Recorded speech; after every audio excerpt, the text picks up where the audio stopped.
still with Poe, right? Currently, like we just finished the conversation. Yes. So I believe he has given you guys a map and has given you, if we're saying letters, which this is one of those things we might end up going back and having to retcon. I don't know. If we're saying letters, he has given you details on where to find the people to deliver said letters to. Okay. Um, and one of them is in the Emerald City, and one of them is in Orwin. Um, the he's given you kind of like smaller versions of the maps as well, for city maps, like just the areas of town that you would be looking for these people in. Orwin, not so much, because Orwin's a really small town, so pretty much like you show up in the town, you're gonna have a handful of people to talk to get to who you're wanting, and Sure. it's not going to be difficult. But the Emerald City is a big enough place that he gave you a little map of where to find the person that you're looking for. So let's see. He did that for you. I'm trying to think if there was anything else that he was going to do for you. Do you know who that person's going to be that we're reaching out to, or are we just going to kind of wait until we clarify what everything is before we go into those details? You would have a name, yes. And actually, I have that one in my phone. I have who you were supposed to give stuff to. I just didn't write down what it was you were giving them. I'm going to write that down so we remember it next game. Oh, yes. Let me find it in here. And I will also have better notes for next go round as well. So. Who wants to carry the map? Because I don't think Paul's the right choice. I think he is. I absolutely think he is. And he probably will use it to wipe his Yeah, guys, it's this way. Paul, you're holding the map upside down. So the person you're delivering to in the Emerald City is named Tenebros. Tenebros? Yes. In the Emerald City? Yes. And where is he located at? So that will be a little a diagram that I'm going to give you. It would not make sense to Paul right now. It'll be a separate little map section. Okay. But he's going to be your one in the Emerald City, and then the one in Orwin is for a leather worker named Trathul. Trathul? Yes. Worker in Orwin. Deliver letter for Poe. Okay. So those are your deliveries. All right. And who wants to keep the the letters? Who wants to keep the letters in case that cut out on any of you guys? Oh. Okay. Whatever. I can. Maps. Yeah, I can. Whoever. I'm not Who there, do we so. trust? Yeah. Oh, that's right. I'll keep them. I'll put them in my bag. Oh, man. I can't read anyway, so it's not like I'm going to open them up. I'll keep the letters. I will keep the letters. All right.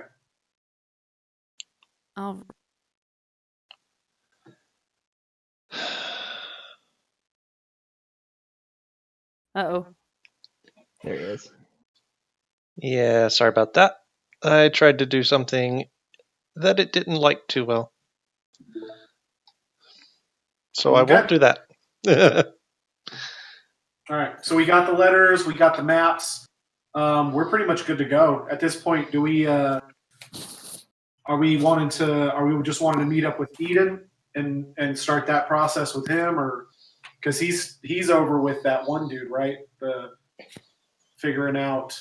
If it's while you guys were still talking to Edgar Allan Poe, I am still in the middle of a performance until late evening. Okay. So Eden is busking. Yeah, like brusque is not the right word. Out in front of City Hall. By this point, your friends have departed and headed. They are going westward to their next stop. So your shipmates have all departed for the next leg of their journey. with what's going on now with him busking out in front of City Hall and making some bank, what would you guys like to do in the interim, or are you collecting him? I mean, Paul's just ready to get on the road, so he's gonna be like, let's grab a drink, watch Eden play, let him finish up, earn some money, and then let's get on the road and get to where we gotta go. Good deal, good deal. Are you going to stay where you are for your drink, or are you going to go to someplace a little bit closer to where he's playing? What do you guys think? What do y'all want to do? Yes. I mean, it would You're so make helpful. it would make sense to be close by so that we know when he's done. Sure. I'm ready. I can rub shoulders with the fancy. So what are we doing with the guy who we bought the memories from? Like, he's got the friend that's sick. What are we doing with him? That's our next thing. We're gonna go to try to get him someone to help. Okay, so we're delivering the letters to get money to pay for a healer. No, I think Eden's earning money to pay for the healer. And Okay. then get that guy taken care of, and then we're gonna head out to the wall, and in the process, we're gonna deliver letters and stuff. Okay. I couldn't remember what all was connected to what. I understand. It's a lot of moving parts here going on all at the same time. All right. So there's a small kind of fancy looking tavern at the end of kind of on the other side of the sweet shop on the nicer half of town. There I just hear this cooing behind you, and it's adorable. Yeah, no, it's Aaron yelling in the other room. Just random screams. But there's there is a Laughing Mountain Brewery there that is right pretty close to where the city hall is, and you can hear him / see him from the patio. That is a great name for a brewery. I love it. I missed it, sorry. The Laughing Mountain Brewery. Yeah, Fantastic. sounds good to me. Yeah. If I liked beer more, I would open that place. Just sounds like a place you would want to go.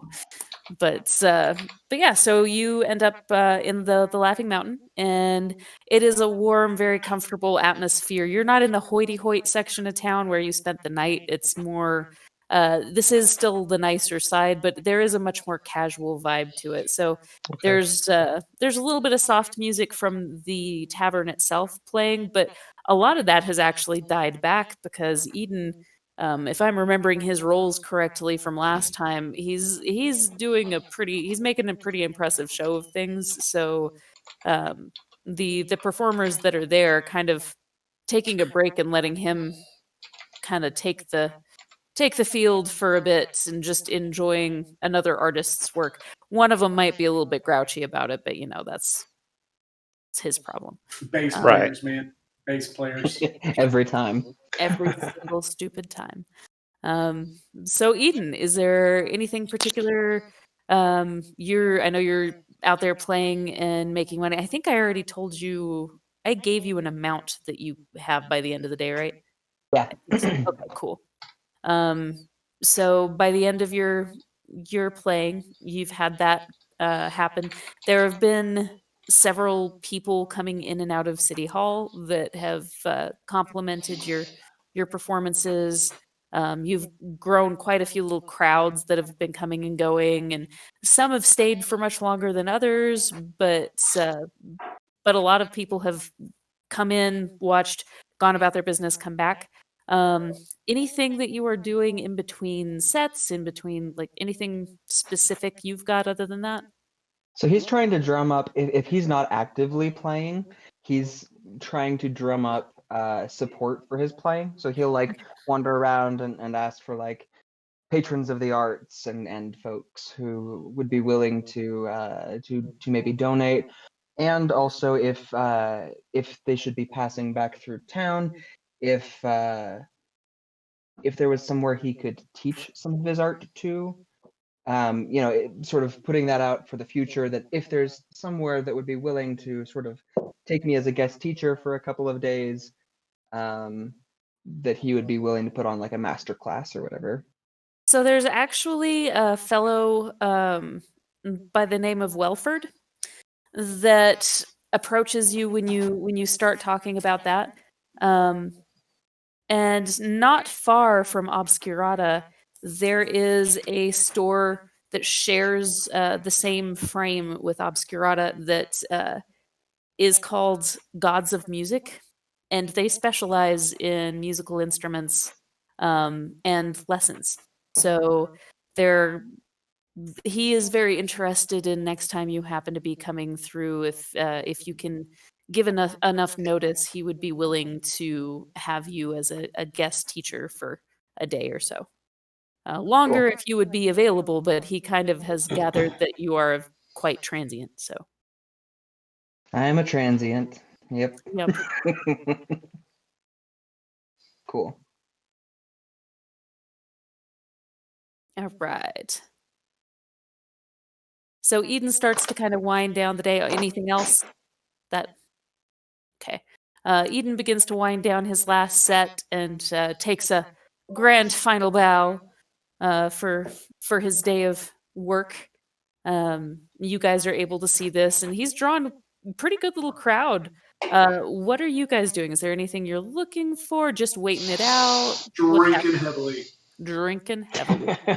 Roll me a con save, you adorable gnome, you. Dice. Dice, baby. Woo! Not great. 9. 9. Ooh. You now have a very drunk gnome on your hands. So he starts kind of like flirting with a parrot that's kind of, it's a stuffed parrot, like on the bar next to him, just as a decoration, and just You guys are nice furs. I've seen a lot of feathers in my day.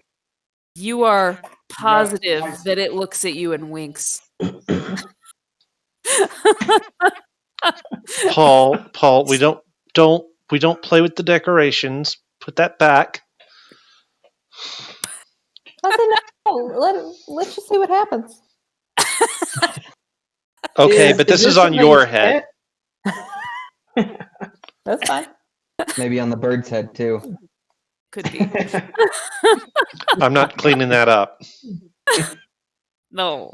Is the bird like somebody's pet? No, it's taxidermied. Yeah. Oh, It's- taxidermy. Okay. Yeah. It might have been someone's pet at a certain point in time. It looks like it was taxidermied with love and affection, kind of one of those like, you're always gonna be with me now, Mr. Crackers sort of a thing. But yeah, it's a stuffed bird. It's not Okay. real. It did not actually wink at him. He's just convinced that it did. It definitely winked. Yeah, it's so straight up winked at him. So yeah, you have a very drunk gnome on your hands that at some point just kind of pitches forward and is like smashed up against the bar on half of his face, like lightly snoring.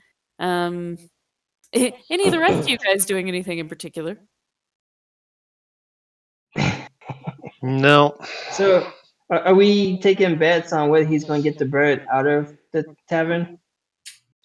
Oh, he's passed out right now. Like that's Oh yeah, we can wake him up though. But I'm saying afterwards, can we take bets if he's going to actually take the bird with him? that might require a grapple check with the barkeep. Yeah, no, That bird belongs to somebody. we are not going to let that happen. No, he would not take kindly to the bird being defiled. So, or stolen in general. So, yeah, I mean, he might win that grapple check, but it would probably come to blows if he were to try to take it, which it could Okay. happen. All right, I will take a drink of some of the high end stuff and Deal. Are you going for just one, or are you gonna just keep on going? I mean, I'm not chugging it, but I'll keep going until we leave. Okay. Um. So I'm trying to remember timelines here. When did you guys what time of day did you guys go over to the Salty Lick? I want to Like, say that they were in like early afternoon. And you're playing until kind of evening, Mhm. mid-evening, sort of yeah. thing? Okay. So yeah. Um. Maybe 4 or 5 hours.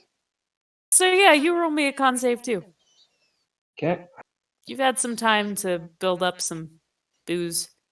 Some alcohol. Well, towards the fortunately, I got a +6 on my con save, so that's a 23. Ah, excellent. I mean, a +6 doesn't help you if you roll a 2, but that's a respectable number. So you're doing fine. You're doing fine. Thea, Good anything stuff. specific that you're doing? Anything that you're looking for, looking at?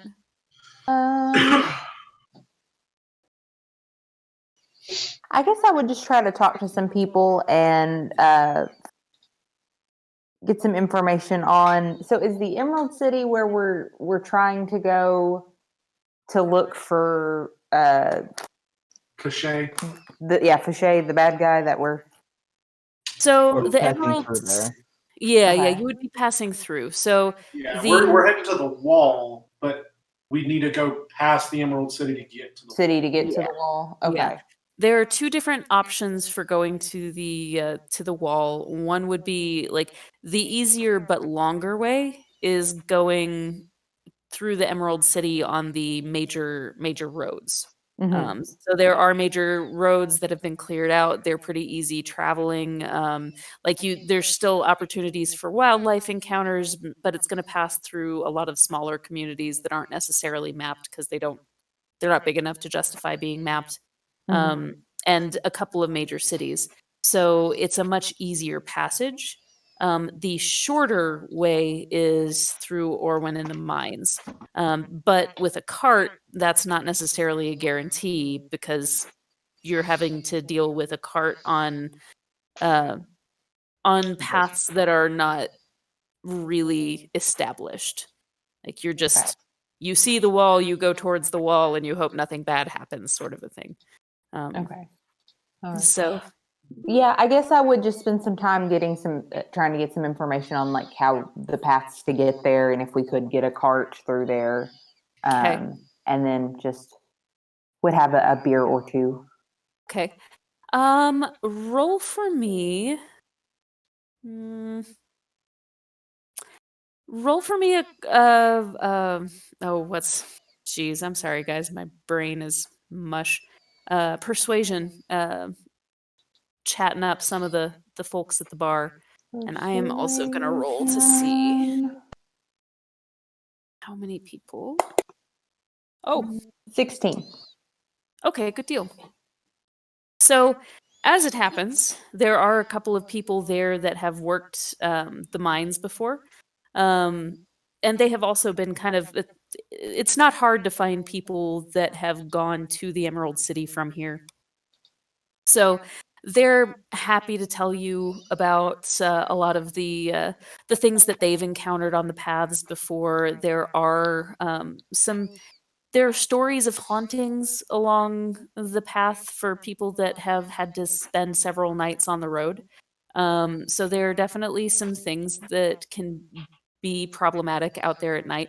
They do tell you of a couple of little communities between here and Smeraldi. That usually it's pretty easy to find people that will share their spaces with you, things like that, for either a small amount of coin or sharing your food with them, things like that. Kind of the old ways that hospitality was shared, because most places in medieval times didn't have, they weren't established enough to have true inns unless they were a big community. um, you would stay in people's homes if they had space, and sometimes share beds with family members and stuff like that. So there are little communities where you can set up for the night if you end up having to do so. So they give you a couple of names, and tell you that they've had good luck there. Another couple of people tell you that they have been in the mines before and tell you that there are ways, they're a little bit more dangerous, to cut off some of the larger elevation changes to the way from Orwin to the wall if you go that direction. The problem is the earth is looser and it is on a slope. So where it might still give you more speed, it is still going to be more dangerous for you to travel with the cart. So, yes. So what I'm hearing is that if we go that way, it'll be really hot because we're going through a desert. Yes, so we're going from Orwin to the wall until the sweat is. You can Yes, stop yes. right there. No, yeah. It's fine. But yes, that is the gist. Like, why is he yelling? Everybody's like, Eden, what the hell, man? Sorry. That was good. Oh, Steven.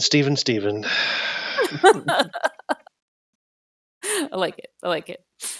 I'm not gonna lie. Every time I warmed up class back home, like anytime back in the old dojang when we were doing the stretches, and it'd be like to the window, and then it's like to the wall. Like every single time I warmed up the class, that song was going through my head.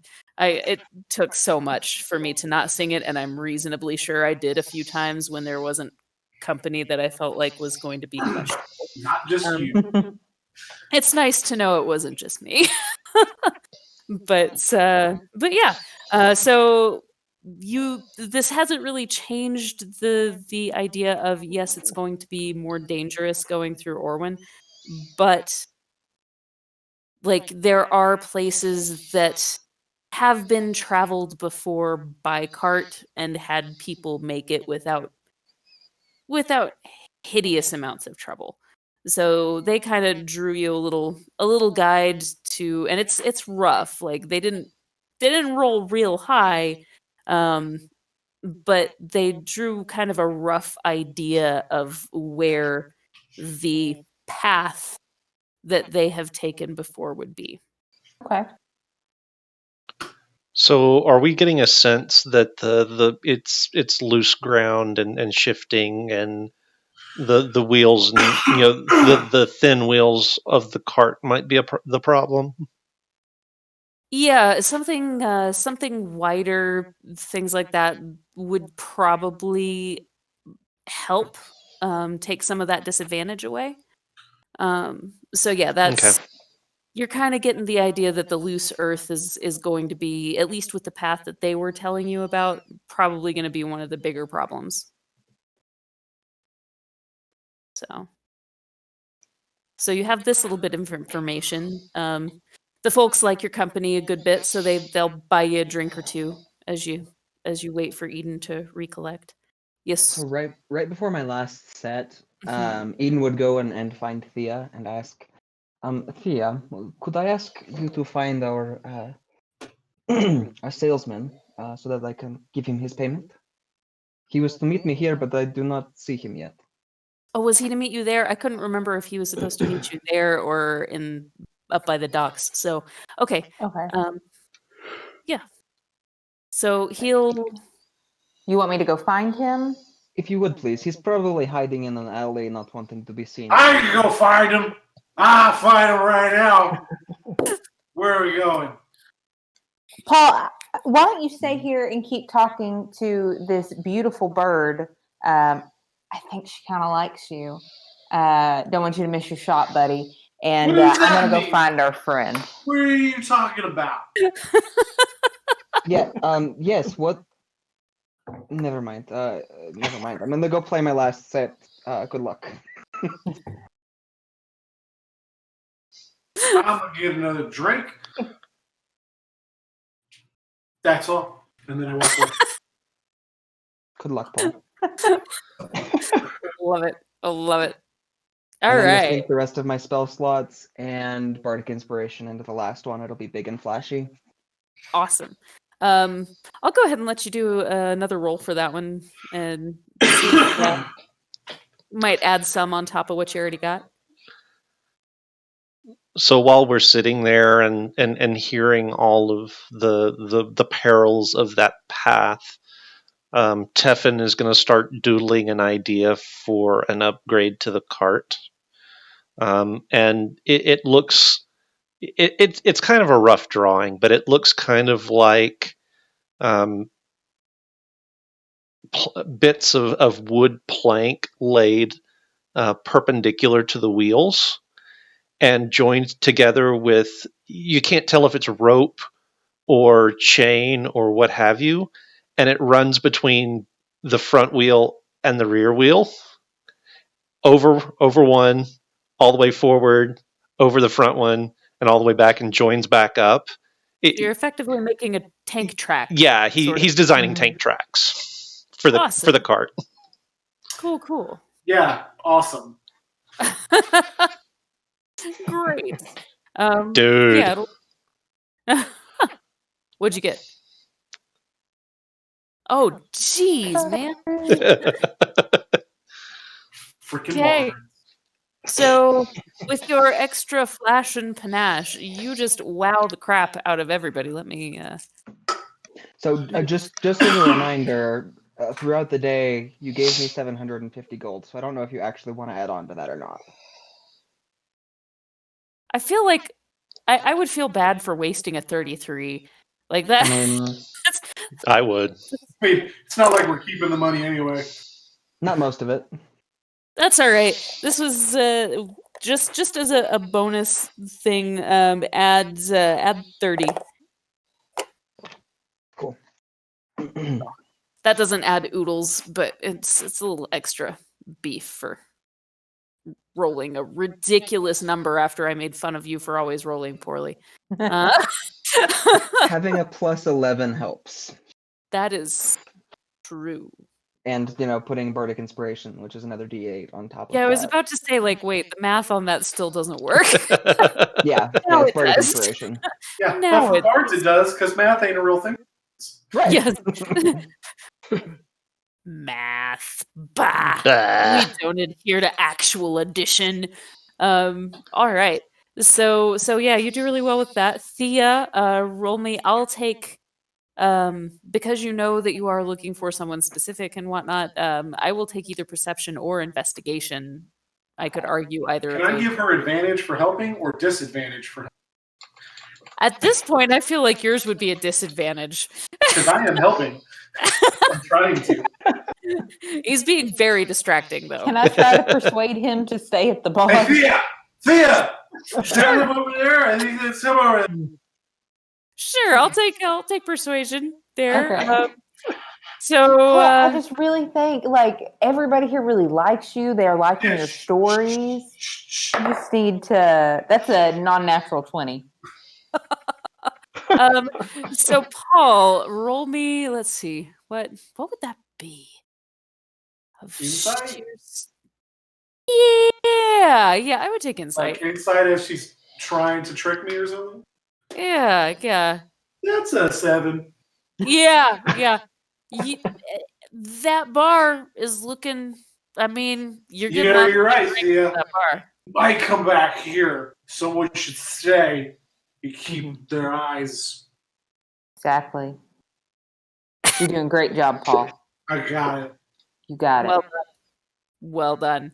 So yes, you've managed to keep him where he belongs. Well, I'm not sure about belongs, but he's now no longer under your feet. Now you can roll either your perception or your investigation with no disadvantage. While she's doing that, I'm gonna sit in the corner with my beer, and I'm gonna be like hardcore staring down everybody that comes in there, just looking. Making him super uncomfortable. Yeah. I'm going to guide myself. $21.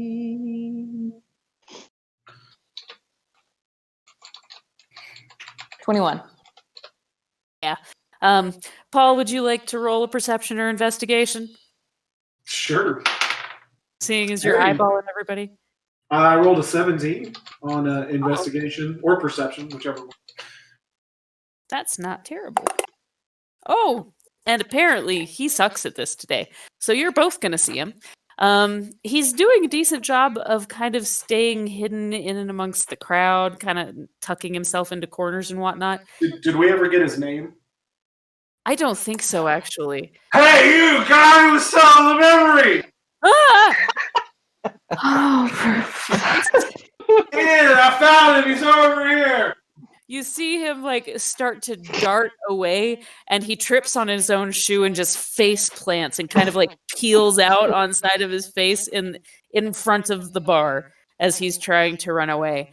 So he doesn't make it very far, and now he is very obvious where he might not have been before. He definitely is now. Yeah, I found him. I got him. thank you, Paul. You're welcome. Thank That's what I'm you. here for. And I just You start. were I'll try to smart. like. You said he'd show back up. You were right. I'll start to pick him up, and I'm just like, so drunk. Like, what is he even talking about? Just to like the other people around. The poor guy is like crazy super nervous. Like he's getting up, like looking around, just making sure that nobody looks like they're thinking about stabbing him or arresting him or any of the above. It's not a very good criminal. I'll take him outside and just start. We'll like push him up to the front of the crowd that's He's watching the show. Like, let's just go over here.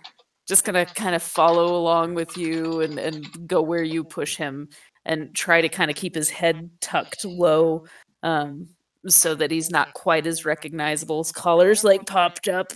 He's not doing a great job of making himself any more discreet, even though that is the general attempt.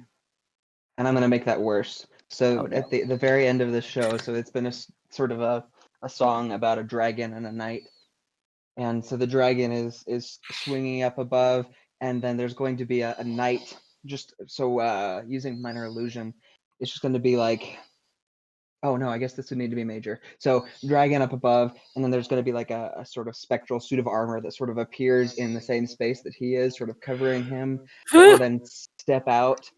So leaving where he's standing to go pierce through the dragon as the show ends, and so there's a shower of sparks. Just like flailing, trying to make sure he doesn't catch fire, not exactly understanding that that's not a thing that's going to happen. Yeah, he's not having a great night. He's pretty sure that everything is not going his way, and that there's a reasonable possibility that you may or may not either turn him in or stab him. He's not totally sure, but you just kind of sort of had a dragon almost eat him and drew a whole lot of attention to him. So he looks thoroughly uncomfortable now. It's gonna fit in great. You're muted. Eden will step down and say, "And everyone, thank you to the hero of the night." And he'll sort of clap for him. Oh. Well done, Oh, what? Dragon Slayer. Oh, okay. And it like pulls the hat down. Why did you do that? Why? This is all for you. So But let's go talk elsewhere. okay. he just follows you wherever it is that you take him. He follows without any kind of problem or anything like that. I'll take Where him do back you behind take the him? cart. Okay. So the cart is still parked, I assume, at the inn? You guys would Yes, stay? it would be. Okay. So heading back Just there. over the headset, he'll say, "All right, everyone, I'm headed back to the cart. I'll meet you all there." So I'll gather up all of my drawings and head that direction as well. Who's So taking Paul?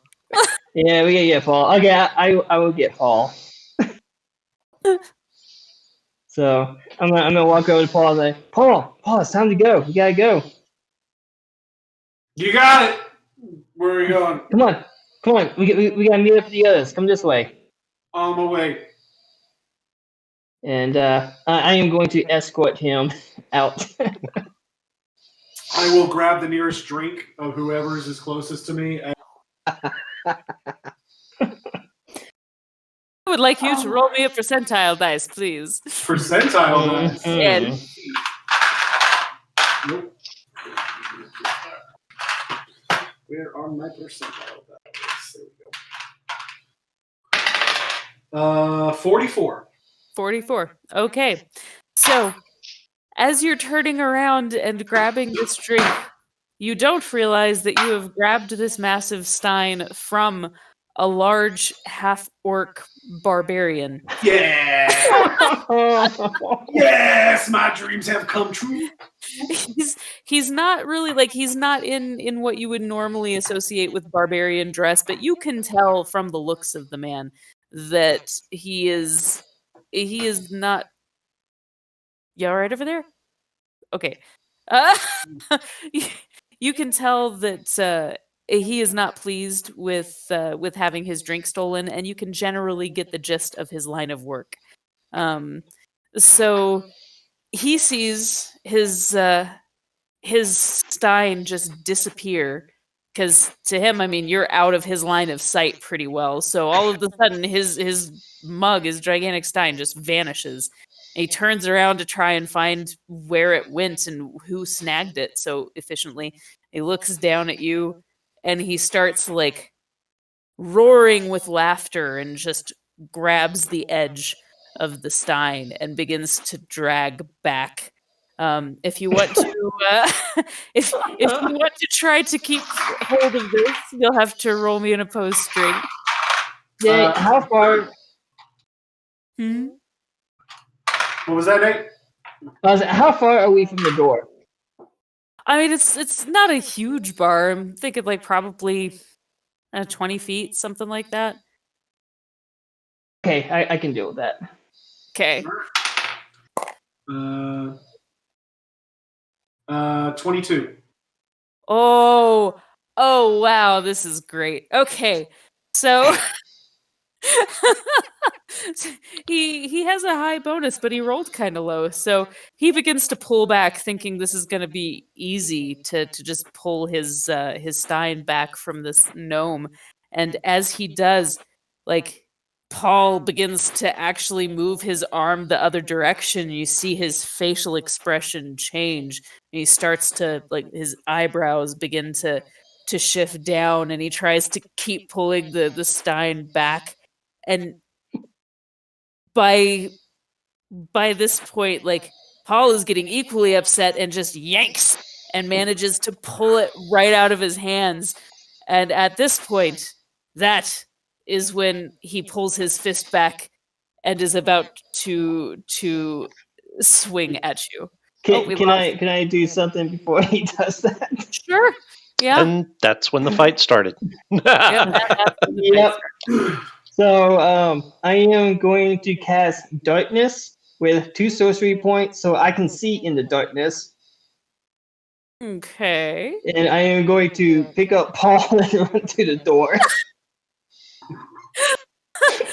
Well done. Well done. So he is going to essentially take a random swing. We're about to cause a bar fight that's going to happen without us. Pretty much.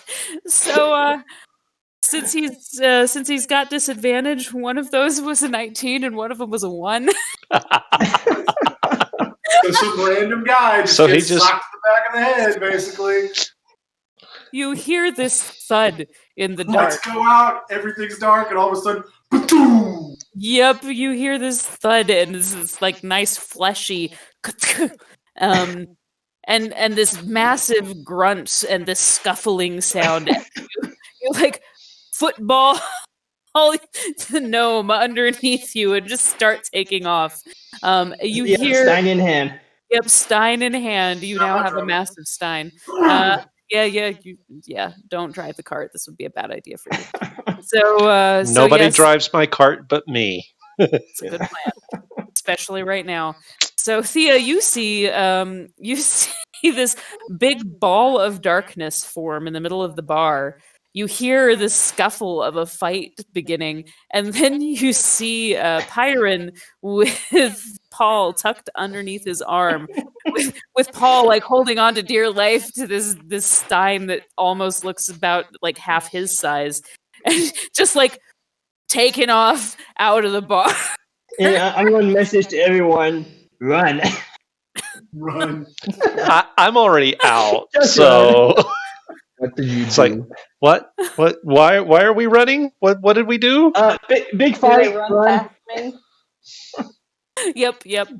I just look at Pyran and go, I don't even have to ask. I know what happened. Freaking Paul. Just head to the cart. I love Paul. He's Just great. leave the destruction behind us. That's not our deal anymore. Yep, Nope. that's no longer your problem. So you managed to make it across the various little bridges and platforms and make it back behind the Wind Pigeon Wells Inn. We And- passed by the city guards on their way to the bar. Yep. There are a couple of city guards hanging out, beginning to they hear this thing. You kind of see them do the CIA agent thing where they like grip their ear for a second and then just take off running. You guys hear voices too?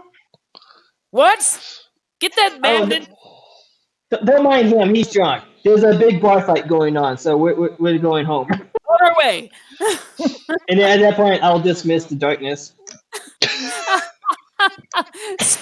So yeah, you hear sounds like in the background. You hear these weird sounds of confusion, but there's still a massive bar fight happening behind you.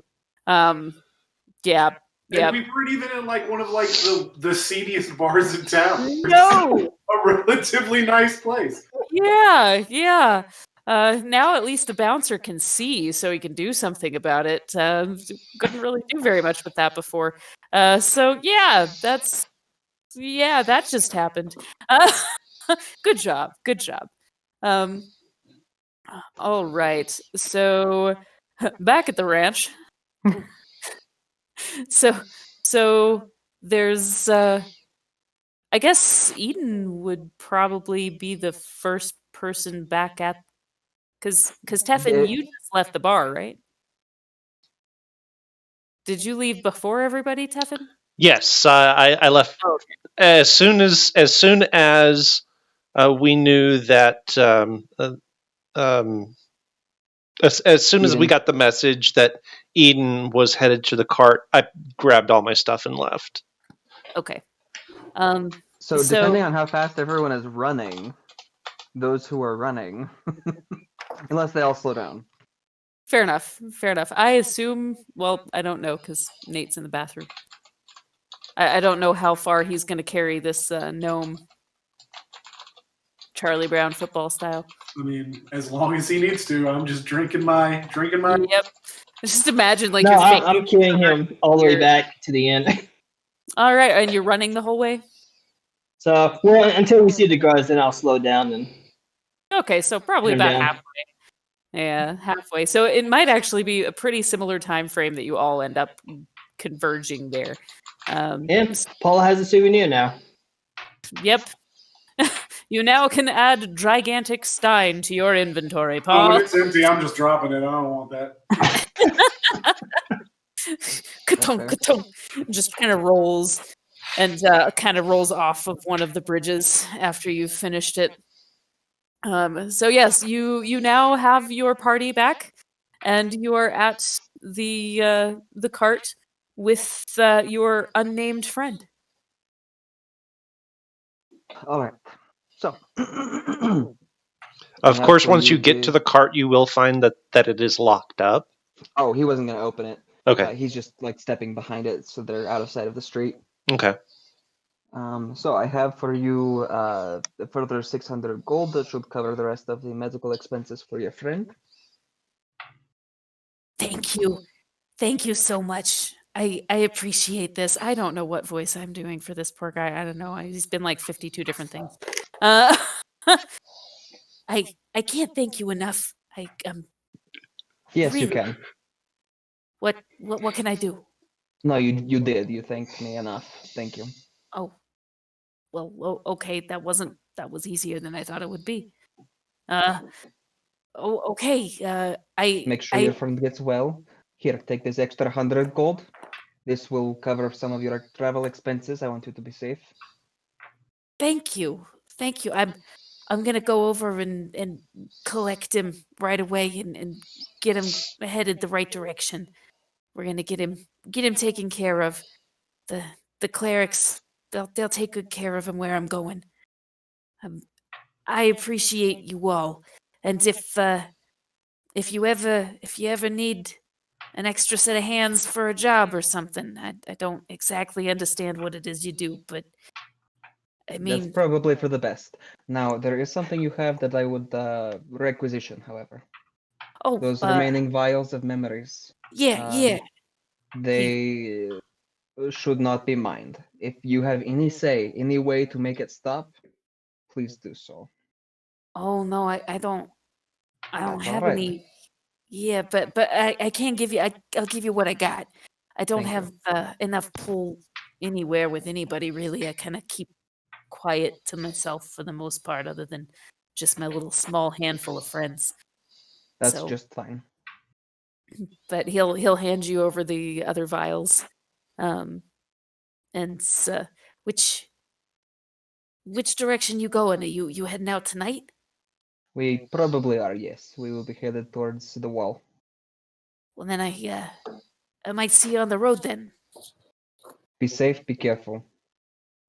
You guys too. If you ever are close by in town and you need a favor, come find me by the docks. I tend to, What is your name?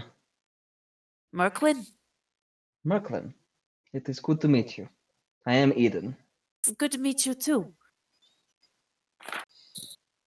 Good night, safe travels, get your friend well. Do not deal in illicit anything anymore. I will promise you I will not deal in illicit memories anymore. Wait, that came out weird. You know what I meant. Yes. Illicit or explicit, either one. Those are probably not. Yeah, sorry. I don't talk real pretty. That is just fine. Have a good night.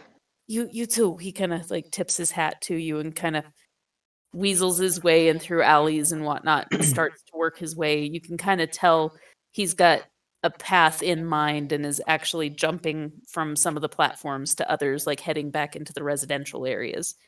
So, kind of shortcutting to his friend. Cool. All right. You have all gathered. Now what? Now what we indeed? had 4 of the 8 vials. So did he just give you the other 4? We have all 8 of them now? All 8 vials now. Okay. We need to lock the other vials up with the 4 that we already have. If that's okay with you in the compartment in the Oh, yeah. About that. And so I'll pull my key out and turn it the right way, open the door, and it is not the space you guys remember seeing. It's the hidden one. It's not the one that turns into my shop. And I'll go in, find the box that I have the other vials in, unlock it, open it up, take them from Eden. Well, about that. What happened was, Come on. No, Are you like inviting me into the cart? No, I'm asking Okay. for the vials. Let me go ahead and give you some money because I don't think that you should have those either. I have been told by my patron that these are specifically very dangerous to the realm on which this world is built. Okay.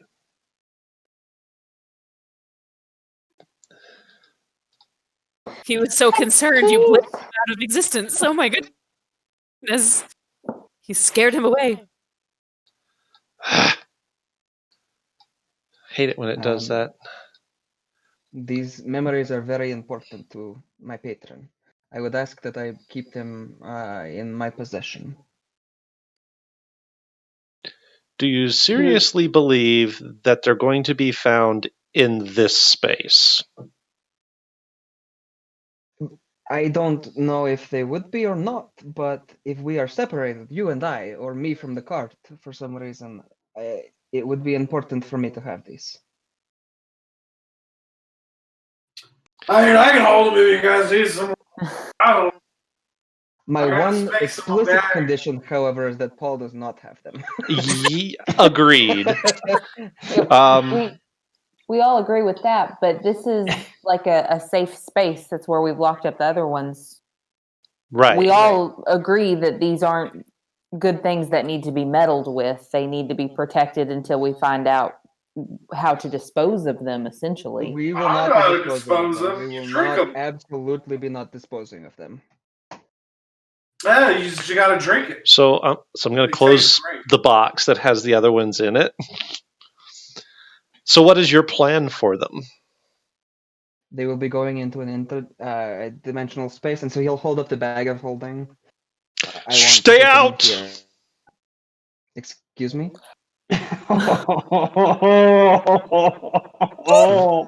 That bag does not come in this space. Because this is also an extra dimensional space. It's a cart of holding. Ah. We will want to avoid this, yes. We just blew up the world. Oh, I wanted to see that. Byron, are you still holding me under your arm? I just I guess so. yes. Okay. So Just curious. what guess I am. what I'm proposing that we do with those is essentially the same as what you were proposing, just on Except that they a are slightly different scale. specifically- yes, except that they are explicitly with me because they are very important to my patron, the one who grants me all of my power. Are you You're probably gonna want to put me down real quick. saying I'm that stepping away. are you saying that you don't Put him down and step away. trust me, friend? I did not say that. What I did say is that if we were to be separated, I would need to have those in my possession.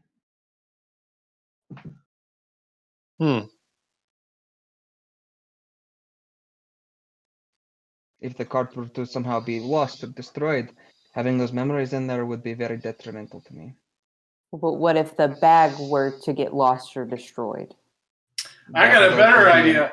Issue. Why don't we just all have one each? You know, because there's what 7 of them, and there's 7 of us, right? There's 8 of them. Oh, no, there's 7. There's 7 of them now. Right, because you drank one. Yeah, 7 of them, 7 of us. Oh, forgot. yes, yes. Okay, I remember this now. Yep. I forgot about that until just Yeah. Yeah. Eden, Yes. who is your Patreon?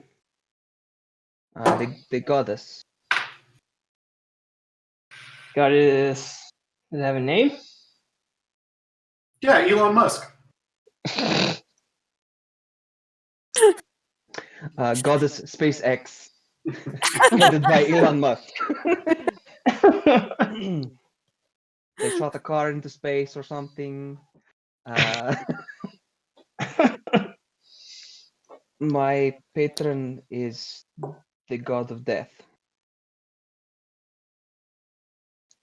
Okay. Danny, so as a fallen SMR and all that stuff, I mean, I would definitely know who he's talking about and know that she can be trusted.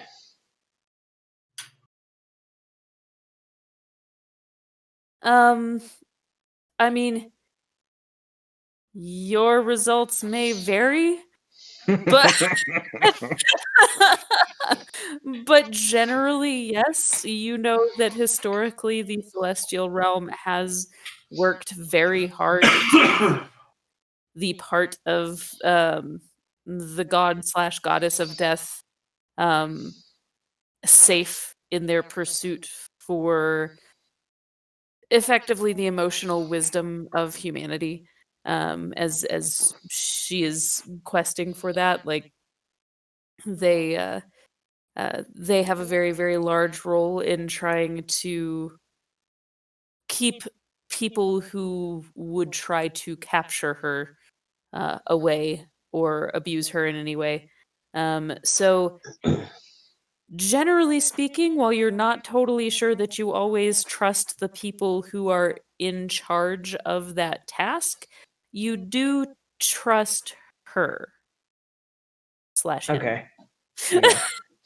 So I will say to the group, yes, I am familiar with your goddess, and I feel that she can be trusted as to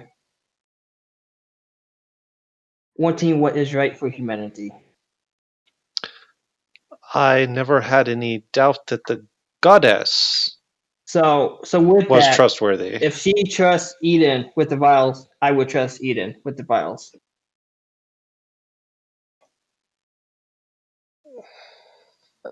I trust Eden with the vials. I think that we've all proven our trustworthiness to each other as we've been on this trip, but I think that the overall safety of the vials would be more if they were in the cart. With me.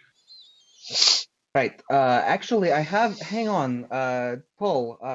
Here, and he's gonna reach into the bag and just pull out a couple of like little bottles and hand them to Paul. Thank you. If you keep these very safe for me, that would be important. You got it. Perhaps we discuss this later. Do I have 4 empty vials, or is it just random? It's just 2 actually, but two empty vials. I love it. I love it. they're not stoppered. They're just like They're empty. not stubborn. They're just empty vials. I mean, I'm drunk and dumb, but I don't know if I'm that drunk and dumb. Well, You can roll for it if you want. Totally up to you. This is just like Eden is like just. What would that be? Insight? Yeah. That's a natural 20. He is totally doing the parent thing of distraction, like, oh, I don't want you over here, so I'm gonna give you this. Like, that's absolutely. I'm pretty sure that I have seen player Steven do this with Aaron before. Like, Yep. Like one hand is like, here, let's trade. I'm gonna put this. Yeah, one that's behind fine. my Yeah. back." I take the empty vial, I go to a corner and I pee in it. like you do. While they continue to argue, I then bring it back and say, Oh, hey, you know what? You're right. I can't be trusted. He just sort of like absent-mindedly takes it from your hand and it's warm. He just drops it. And it is all over him now. Oh, that's unfortunate. You know, that wouldn't have happened if the vials were in here. I'm just saying. Here, why don't I put them in the bag in there? That sounds like a good Yeah, idea. Let's no, just don't do go. that. We can discuss this later. Okay, I'm going to set the box back where I got it from, and I'm going to climb out, close the door, turn the key a couple of times, and when I open it back, it's the space that you guys recognize. The non-extra dimensional space. Right, the normal space. So that's the safe space. We can go in there with the bag. Yeah. Oh And goodness. Eden is gonna start doing prestidigitation and cleaning himself off. That's a real good. It's a real strong ear piss smell, man. It's real strong. Yep. Paul doesn't drink water, so that's like super concentrated. Yes, it's rank.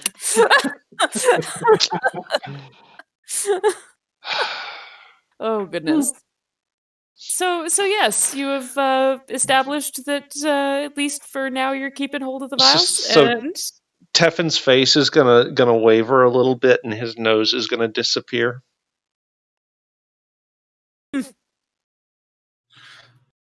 Just for the smell. Just for the smell. Oh, Man, that's that a would neat trick. yeah, right. It certainly comes in handy. Yeah. All right. Okay. Well, so what's the plan for this evening? We're heading to Emerald City, right? Are we getting on the road? Because it's like later in the evening, right? Yeah, at this point Yeah. it'd be a little bit later in the evening. Okay. You could start. There's still a little bit of daylight into dusk. That's travelable. You would end up camping, but well, I say that depends on how quickly you travel.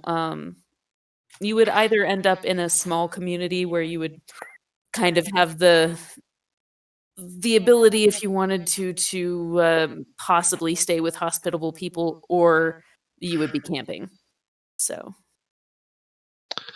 Y'all's So, call? so I do have two questions, or one question, and I suppose an opinion to opine. okay. First question: which direction are we going? Oh, And this is Southwest, yeah, right? this is actually Tevin. And yes. secondly, I feel like, given the time of day, it might behoove us to stay overnight and start fresh in the morning. Just throwing that out there. I agree. We could all use the rest.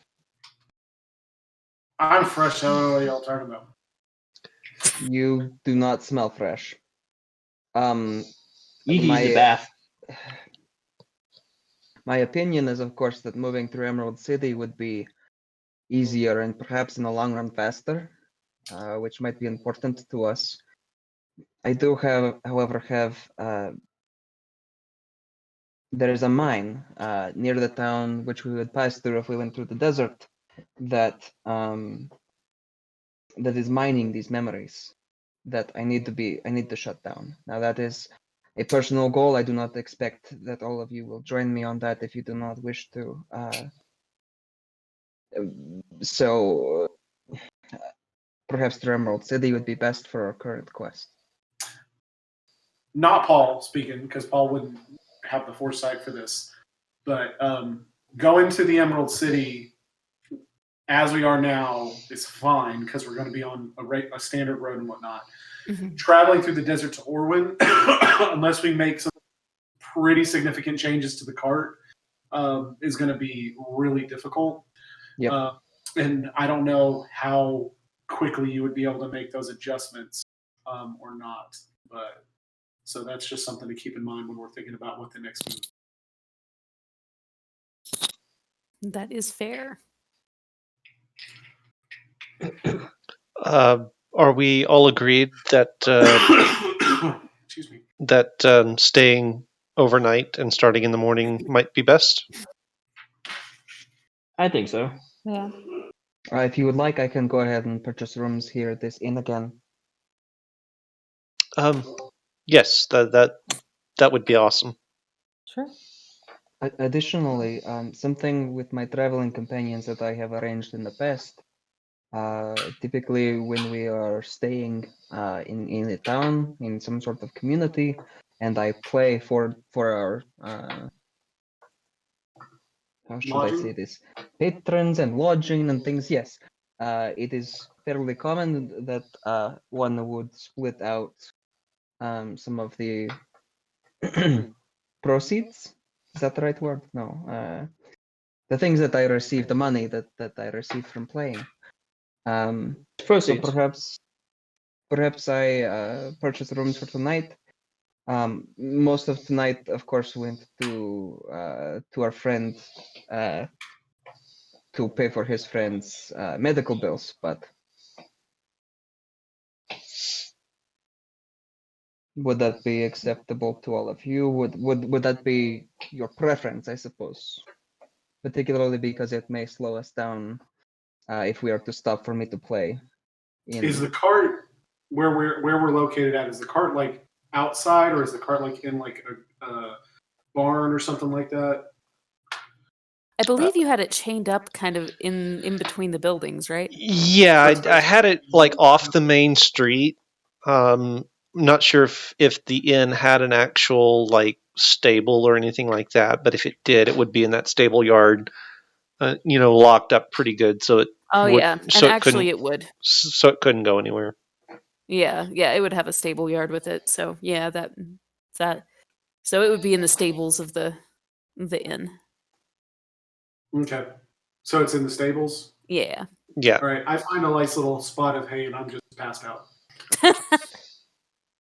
So we've got a passed out gnome in the hay. So Stephen, I got kind of. I think I might have missed some words in there. So I missed what it was you were actually asking them. Like, Oh, I got it was the really gist- muddled actually from him as well Yeah. because he wasn't sure how to phrase it. Okay, Basically, fair. he was trying to communicate. Do you guys want to like every time I stop us to play somewhere? It only seems fair that since I'm stopping us, that you guys take some of the money that I receive as well. But I also am willing to help out Okay. with like lodging and stuff. Okay, gotcha. I Oh. see. So I mean, I personally wouldn't take your money. I would say put it towards the group, but Which is kind of what he's offering in a yeah, roundabout there's sort of just way. like a group fund type thing. Yeah.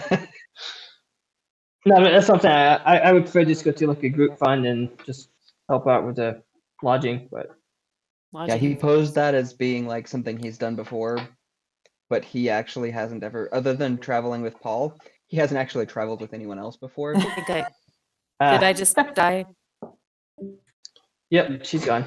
Oh. You just did. Did I just die? What a terrible way to go. Did I? Yeah. Yeah, ask Alma. If you have to ask. Yeah. Next time, just don't open your mouth. Just don't let it happen. Next time, instead of dying, try not dying. Did I just didn't win $1 million? mean There you go. I didn't mean to die, I promise. Okay. It's okay. Hey, we got her back. I mean, I've Sir dropped out. Rock the Blinking. Greats. Okay. That's me. Full screen. Good. Oh, I'm hitting buttons and I'm concerned that this is going to go poorly for me. There we go. Okay. All right. Now I have you back where I want you. Mwahaha! All right. Because that's not ominous at all. Yeah, not at all. No. Okay. So did I miss anything important in there when I No. fell off a cliff? No. Yeah. Okay. Cool. All right. Tonight. So And then head out in the morning, right? That's kind of the plan. Head towards the Emerald Ooh. City. Oh, so we're going that direction through Emerald City. Yeah, unless you plan on fixing your car to be able to go the other way. which it would That's- take more than a night. Like that's going to be something that'll take you a little while to be able to create those fittings. So Yeah. again, not from like character knowledge or whatever, but in theory, we would be coming downhill the other way anyway. If we were to do that, so that might be a lot easier to Sure, maybe yeah. come back that way than to try to get there that way. Well, because we got to head back anyway to collect the rest of the reward because he paid us half of it up front for us to make the both deliveries and then for us to come back to pick the rest of the Right. reward. Okay. Yeah, so that's just a player thing, but Logical. Yeah. All around good. I mean, Good thoughts. we were going to have to go both directions anyway, so. Yeah. I mean, not necessarily. It depends on how committed you. Well, I guess if you wanted to make the delivery and really make it, yeah, you'd have to at some point. But Yeah. Well, then we have another reason for going back anyway, since Eden's we gotta stop that mining of those memories. So Mhm. here's your Although- letter. Now we're gonna shut down the mine. although Eden did Here's your tell you letter that he and you're doesn't fired. necessarily like he's not going to ask you guys necessarily to do that if you don't want to. Yeah, sure, but it's not like Paul's not up for a fight. So if you're heading somewhere, Exactly. gotta got a tiny angry guy that wants to wield an axe at something and be And hasn't drunk. So once yet. yeah, Hit a tree. Didn't get to do none of that stuff. you did use it to climb up the tree. I did climb up a tree with my axe. And you did Yeah. hit Crochet with at least your hand axes. Yeah, you hit him with something at least. Oh, did I hit him? I thought I With threw the him hand out. axe? I think you did, because I think you were like holding on to him and hitting with it, but Yeah, that is neither No, here that nor was there. that was the rod, the chain that he was dragging me along. That's Right. right. That's right. Yeah. So you're due to hit something with that axe at some point in the somewhat near future. Okay. Interesting. All right, I think we got a plan, guys. Woo. All right. All right. I finally suppose have a plan. I will go in and get us rooms. How many rooms should we get? I've not been good about asking this in the past. Paul's passed out in the hay, so Honestly, I'll probably stay here. I've got an idea for something that I want to start working up and see how that goes. So I guess 3 rooms then. All right, I can do that. We should probably put Paul in one of those rooms. If he wakes up and scares the horses, I don't want to have to pay for those. I can Fair take him point. with me. Or we could put him in the back of the cart. No. I'm kind of leaning towards bringing him up.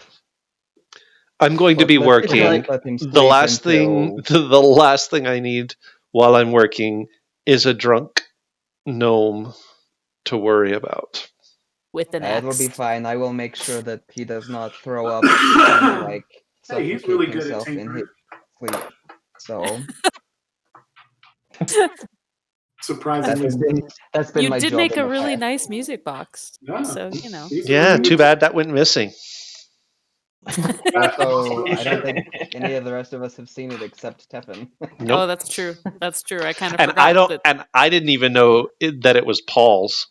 I just found it in the hold of the ship. Thief! Oh, it's true.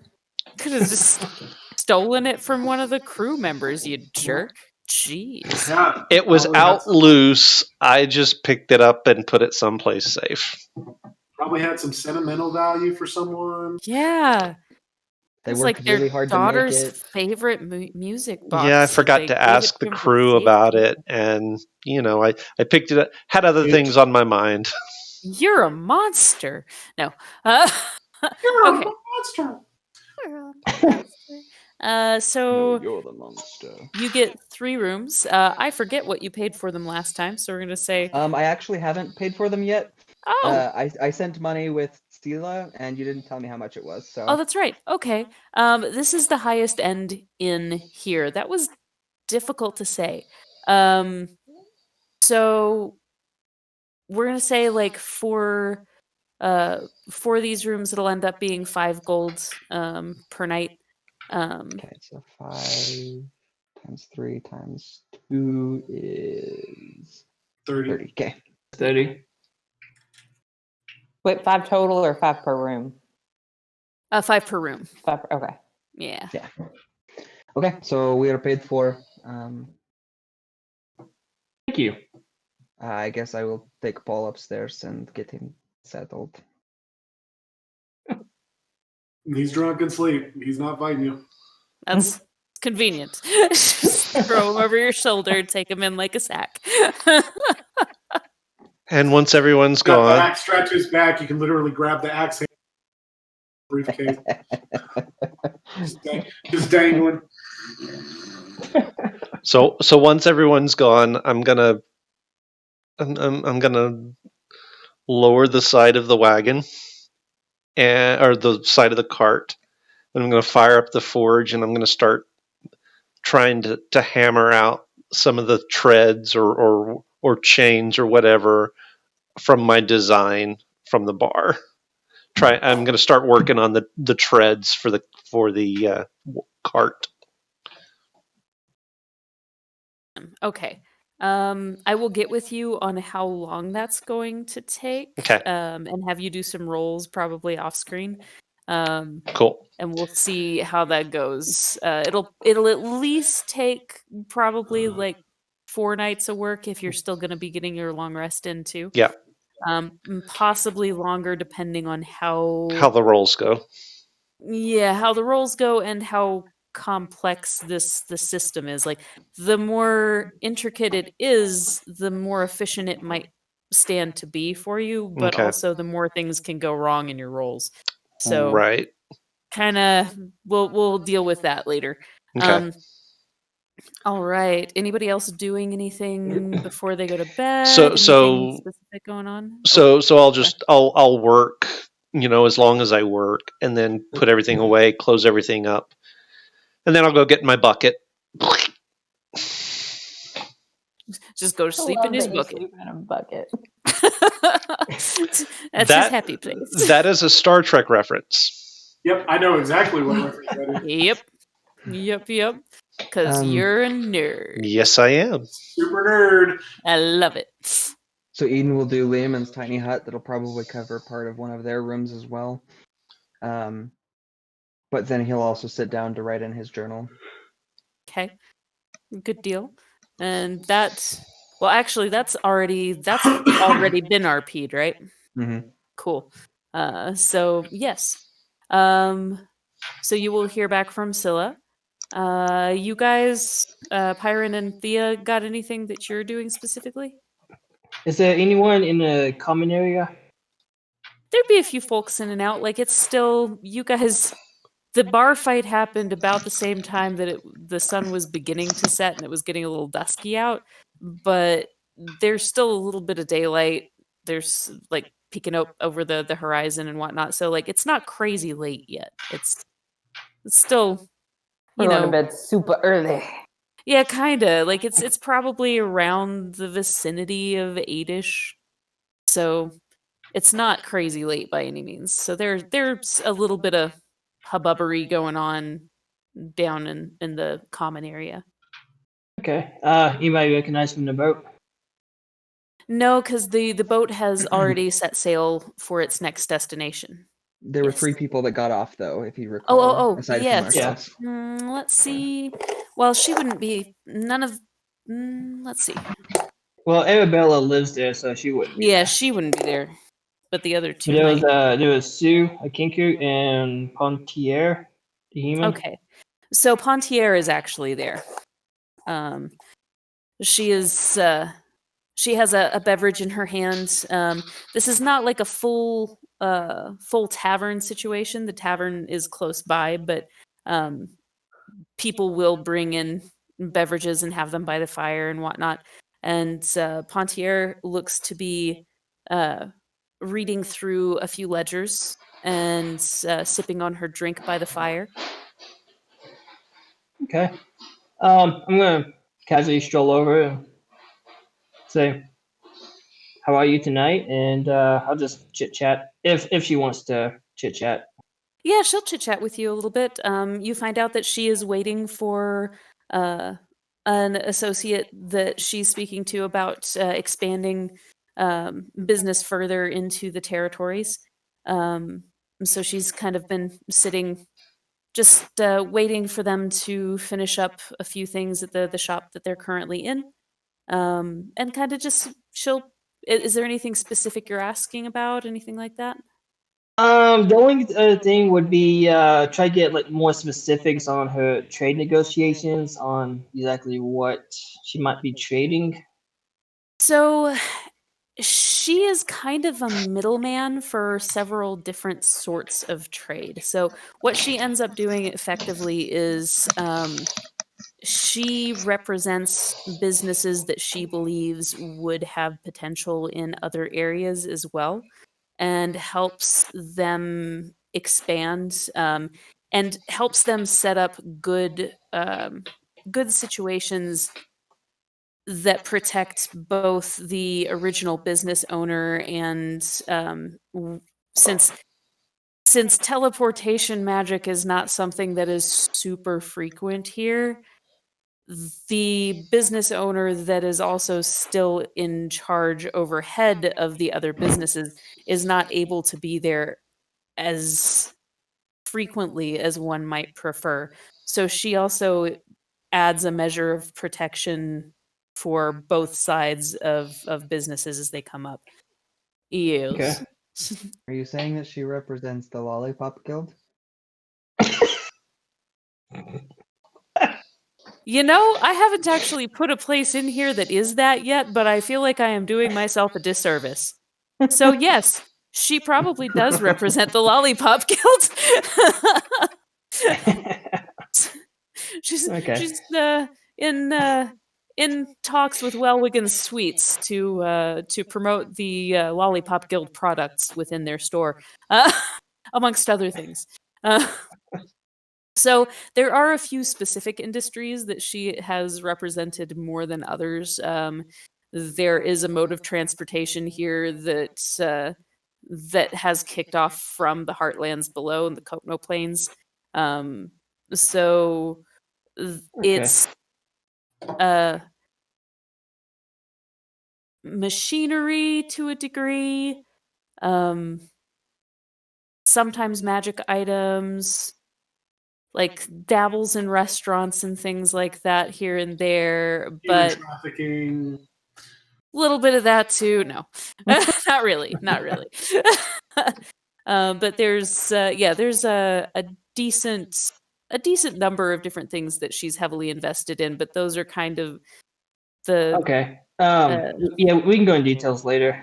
So Yeah. I'll just spend like a little bit of time chatting with her, and until the associate comes, or she looks annoyed. So oh, she doesn't look annoyed. You kind of gather that she is a people person, and this is why she is good at her job. And a Okay. fellow comes in a little bit later and has kind of a folio of documents and whatnot, and kind of introduces himself to her, kind of sits down next to you guys to get a feel for what you're talking about, and inserts himself into friendly conversation. You gather that this is the person that she is meeting. Okay. With that, I will pay my respects and say have a good evening and be on my way. He'll give you a little bit of a nod bow, and she will thank you for the conversation and company while she waited. And yeah, That's it. yeah.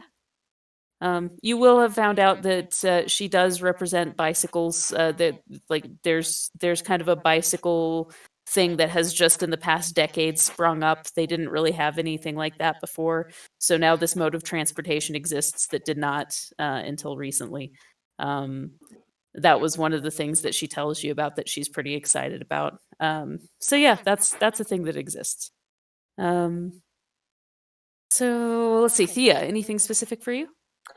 I want to look around and see if there are, like some really nice hotels will have like a little bit of a library, like some books, Mhm. or like most hotels have like a King James version of the Bible in the drawer, something The like Gideon's that. Bible. Yeah. So okay. Just trying to get whatever information on Morpheus that I can, but also some information on the goddess of death and what she may want with these memory vials. So you would see in the room when you go up into the room, there is it's like the Neverwonder version of a Gideon's Bible, I guess.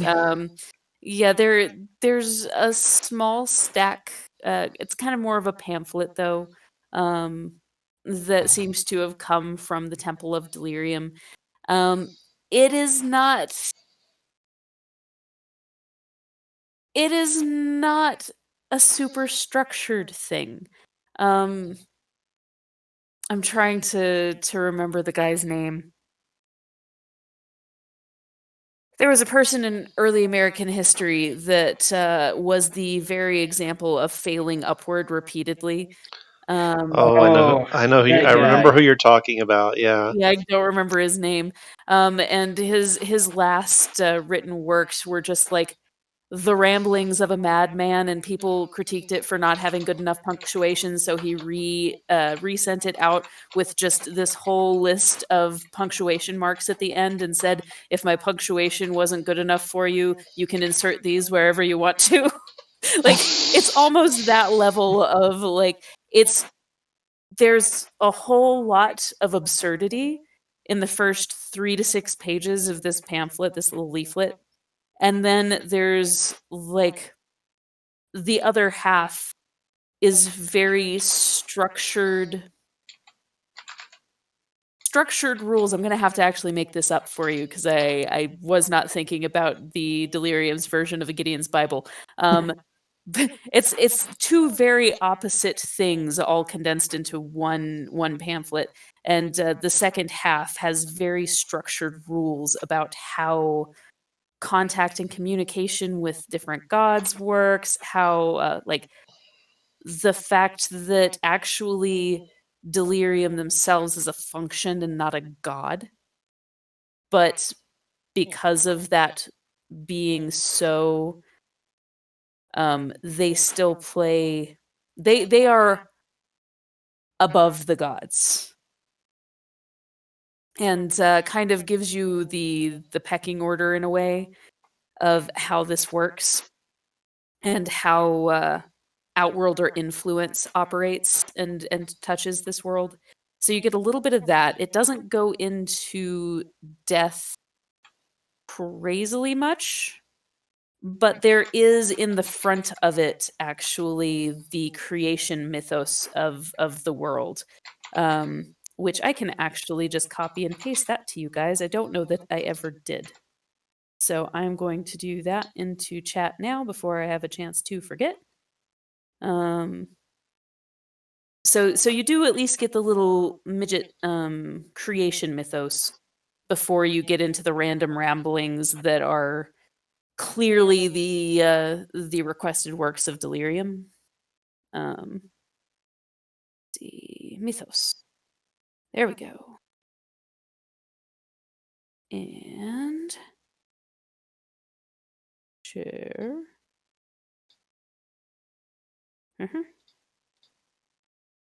Two. Okay.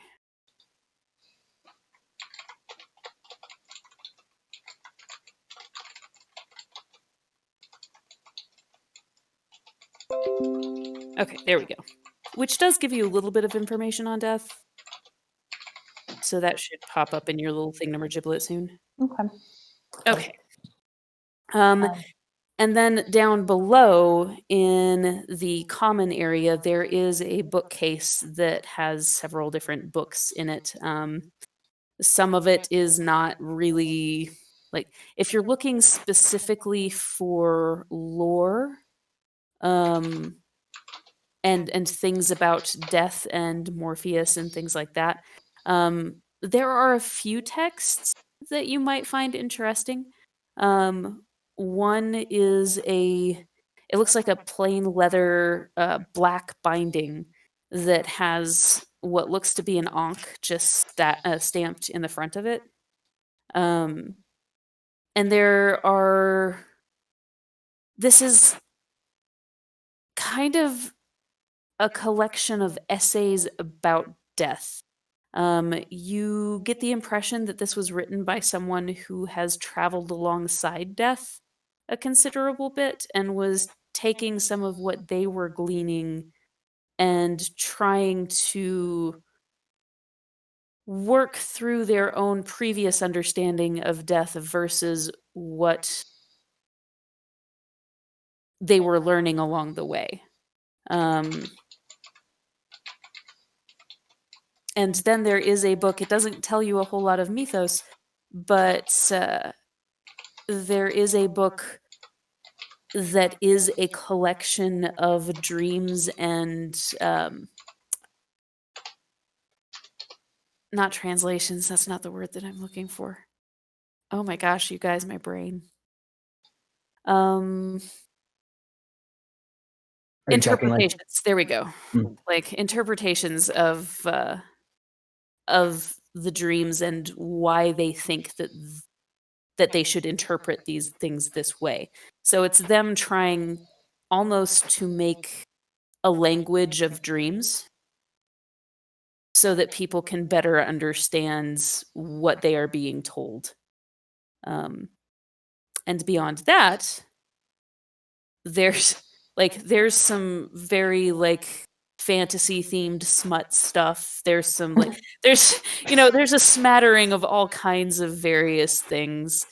Trying to remember some of the ones that I've created in other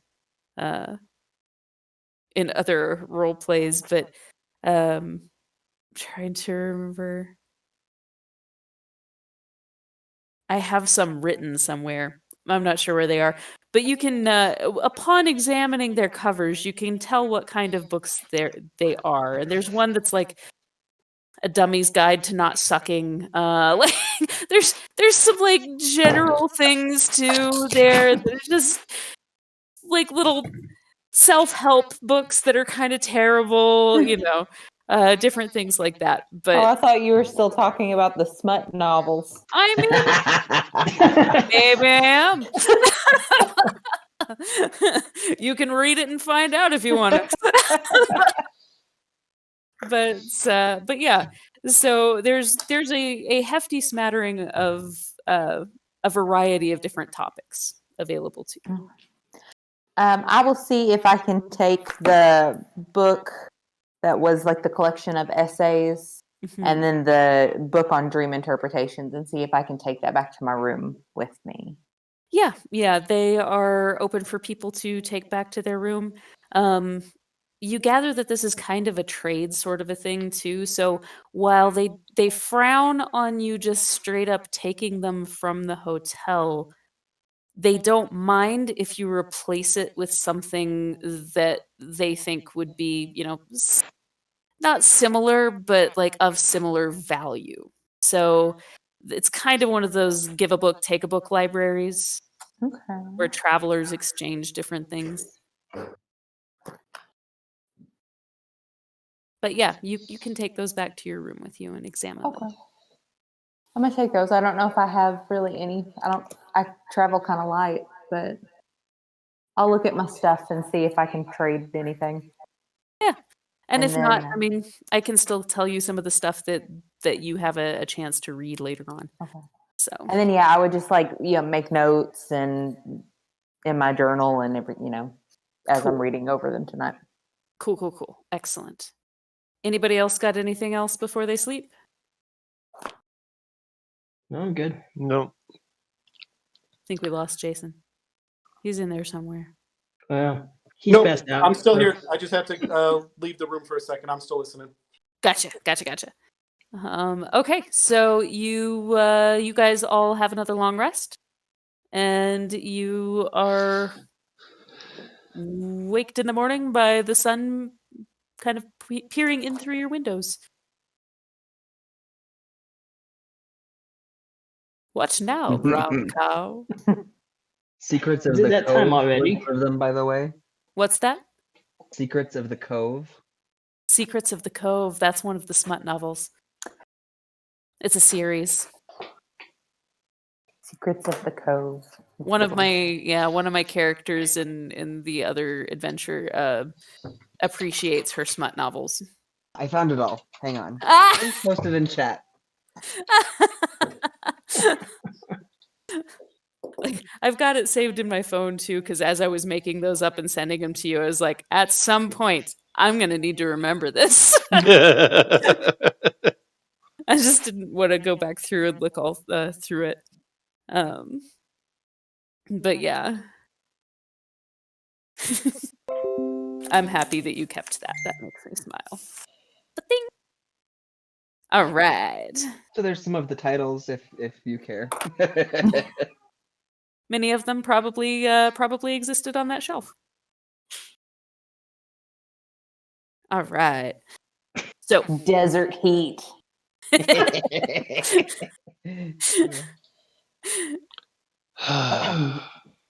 The wet for a merman one is I was gonna say embarrassing Wet and for hilarious. Merman is awesome. I might have had a little too much fun making up titles. Uh, all right. So you awake the next day. What is on your agenda today beyond travel? Anything starting your day? Waking up Paul. Mm, Paul will actually have been awake pretty early. Paul nice. does not sleep very well. Ah, that's true. That's true. I didn't think about that. Paul has nightmares, Let's which is see. why Paul drinks. Yes, indeed. Let's have you roll me a wisdom save when you get a chance. I can do that right now. Awesome. That's actually not bad. I got a 16. Nice. That's okay. So while it is kind of apparent to you, Eden, that like he's twitching and flinching a good bit, like you can tell that there are some bad dreams happening, but like they're not crazy overpowering as what you have seen in the past from him. So they seem to be milder tonight than they have been at some times. Gotcha. So yeah, you manage to get through the night, and he doesn't start you awake, which is also nice. Like you're just aware when you are awake that he's doing the Paul thing. Right. So, but no really crazy strange nightmares this go round that you're fighting against. All right. So Paul is up early, possibly even earlier than Eden. I don't know. Eden's not typically an early riser, so. Okay. Uh, Freaking night Paul? owls. Does Paul wake him, or do you just kind of do your own thing for a little while while you wait? Paul goes downstairs and finds a watermelon and eats watermelon for breakfast. That's awesome, and I'm jealous. No, it's not. It's not perfectly right. So Oh, that's Ugh. unfortunate. All right. Food. Yeah. So yeah, Paul, there are like there's fruits and some pastries and stuff like that that are just kind of out since this is not like a full tavern kind of a thing. Um they don't have like big breakfasts and whatnot, but there are little things set out in the common area. So your watermelons and if there's not, Paul will go find fruit. After a night of drinking, there's nothing better than a watermelon. So- I've never attempted that. I would not It know. is my favorite hangover cure. Really? It's mostly Yeah, water. anytime- It'll Anytime I rehydrate have you. a super crazy drink at night, the next day, I'll literally cut open a full watermelon and I'll just, with a spoon, just all day, I'll just eat watermelon. It'll rehydrate you. It makes perfect Yep. sense. Yeah. Exactly what it's Yeah. for. Sugar totally to keep sense. you going and water to keep you hydrated. You okay, Steven? Yeah, I don't know if you guys can hear the baby yelling from the other room. But, Oh, We actually can't. well, that's good. It's not in the recording, but oh, I may have to step out and help in just a minute. poor Alex. Okay, heard yeah. that. Yeah, I heard that one. That's yeah. You do what you got to do, Dad. Yeah, do what you got to do. Um. So I will pull myself together. Kind of. Crud muppets. He didn't pull himself together enough, it seems. Nope. It takes a minute. Yeah. We gotta get through the Yeah. goopy stage and then. Yep. Have you successfully pulled yourself together now? Yeah, so I pull myself together and I go in and start in on a little bit of breakfast for myself.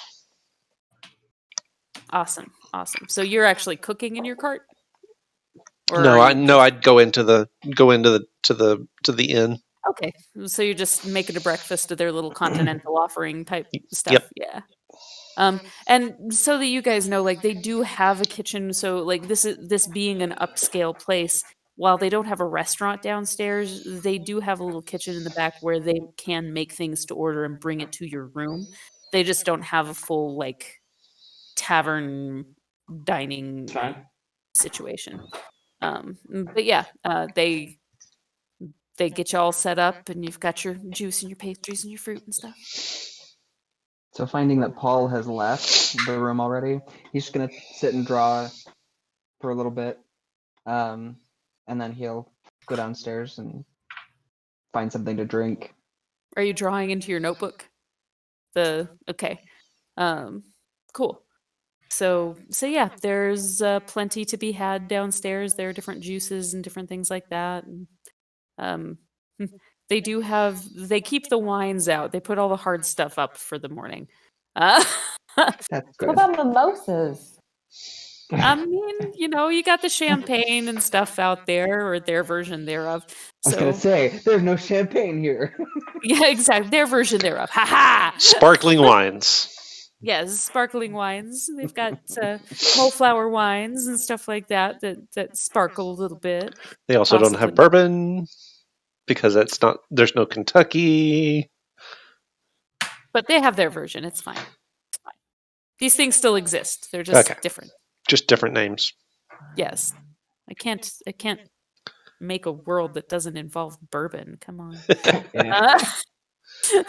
It'd be a very sad world to have to live in. It would be. But yeah, you're able to find some very tasty beverage offerings in the morning. Okay. And Paul, you're just down there eating too. And yeah, so you three are in there eating. What are you two doing? Anything specific going on with Pyron and Thea? No, I'm downstairs with the rest and just kind of Doing waking your up thing? and Okay. yep. Everybody's doing their shtick. So either last night or early this morning, Thea busted out her fancy paints and painted a bouquet of those super cool, like, psychedelic flowers that she had a dream of. Yeah. But like made them out of paper so that they're not real flowers, so that they won't die. And yeah. I'm going to go downstairs and put them in the library where I got the books, because I'm taking the books with me. I like that. Let me see if anybody actually catches the trade-off there. Nope. That was a 2. Sneaky. Congratulations. You have probably the 2 coolest books that were on that shelf. How helpful they'll Just be, I'm going not to sure. Take care of Paul and make sure that he gets settled. And I'm going to run. I'll be back. No problem. As, So as soon as I'm done with breakfast, I'll go and start getting the cart ready for traveling. I'll get it unlocked, get the horse cinched up and ready to go, and curried down and ready. good deal. So everybody kind of goes about their morning. Paul is getting over his hangover with his watermelon, starting to feel a little bit more, I would say, human, but you're not a human. A little more So, known. a little bit more gnome. Feeling a little bit more gnome. Yeah, so your morning is ready. You're gonna have a decent start to the day now that Paul's hangover is lightening up a little bit. Nice. Right. Ready to go? I'm ready. I think so. I'm not there for you to talk to, so. Oh, that's true. Yep, you were getting everything set. So yeah, yes, we will assume yes. I'm betting that that Eden is as well. So And I say we start heading to the Emerald City.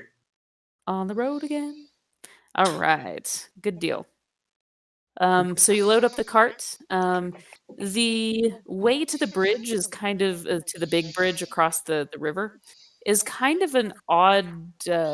You have to go a lot of different directions over all of the platforms and smaller bridges to get to that main bridge across the river. Okay. So it's a little bit disorienting. Like there are signs that kind of point you out the direction that you need to go and all of that, but there are so many turns involved that it's easy to kind of get disoriented in the mix. You end up going through a lot of the more residential areas, but on this side of town, it is the nicer residential areas too. So it's kind of interesting to see what people have done with the architecture. That like some of the things are just like free floating and have little boats attached to them. Some of them are on platforms as well. It's kind of just a fascinating thing to see. But making it over the bridge from Two Rivers Run closer to Smeraldi, you guys are able to make some pretty decent time out in the morning and get a move on. Does somebody want to roll for me for the group? What are we rolling? Rolling. You're rolling random encounters. Okay. So what? D20 or percentile dice. Oh yeah, actually percentile would be better. I forgot how I laid out my thing for a second. Sure. Okay. 47. 47. All right. What we got here? 47. Aha. There it is. Okay. Now I have to find that. Mhm.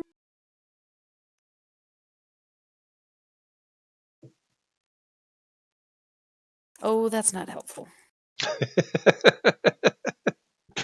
Sorry. It's okay. Go. Here, Sturges. Are those just in the... Those might just be in the monster manual. Yeah, those will You be know in the what? monster manual. There's a faster way to do this.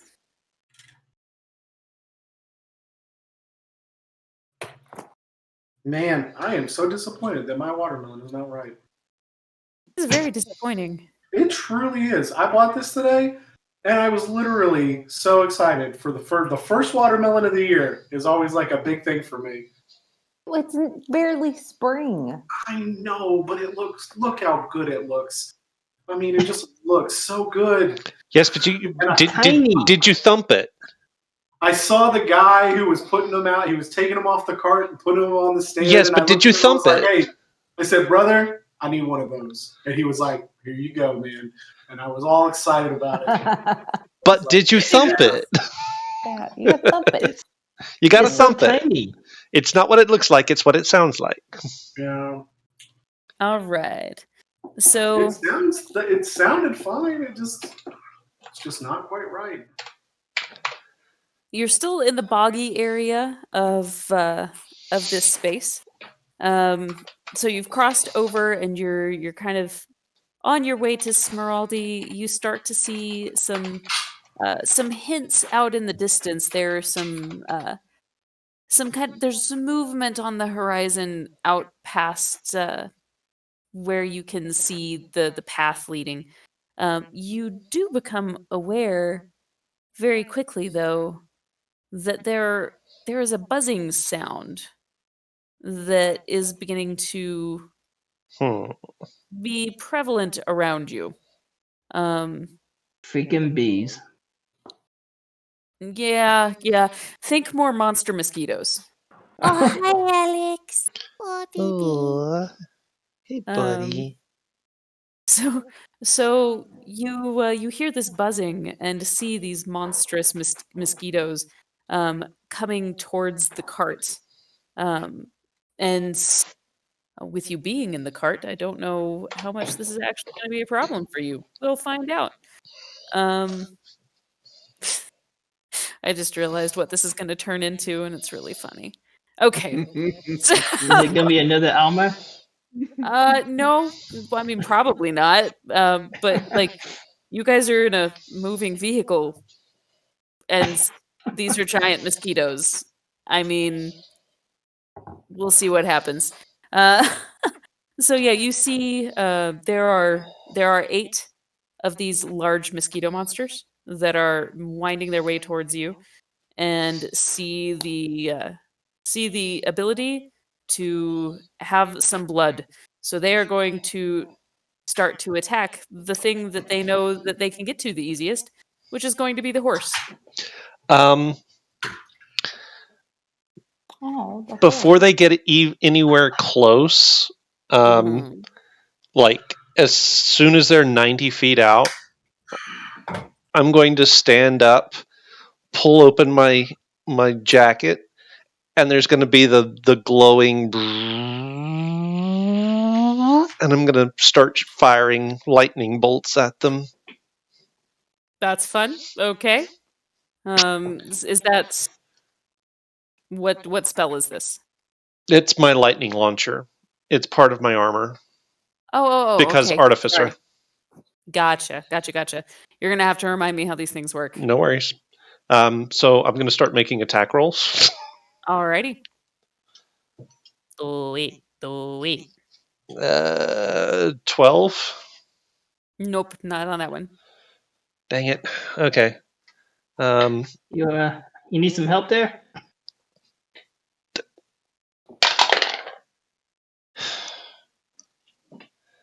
13.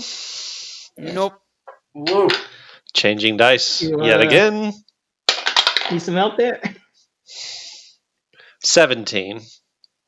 That one will hit. Okay. That'll take 8 points of lightning damage. They have 2 hit points each. It just into like this small red puff of other people's blood. Yeah, that one hit. So remind me with your truck situation, you are not in a closed cabin, right? No. You are on I mean, it's like the front yeah. I mean, it's carriage kind of a thing. yeah. Yeah. Think like a Conestoga? not really a Conestoga, but kinda, except with hard sides and an enclosed front and back. It's Oh, more like a it's more like a gypsy wagon. Yeah.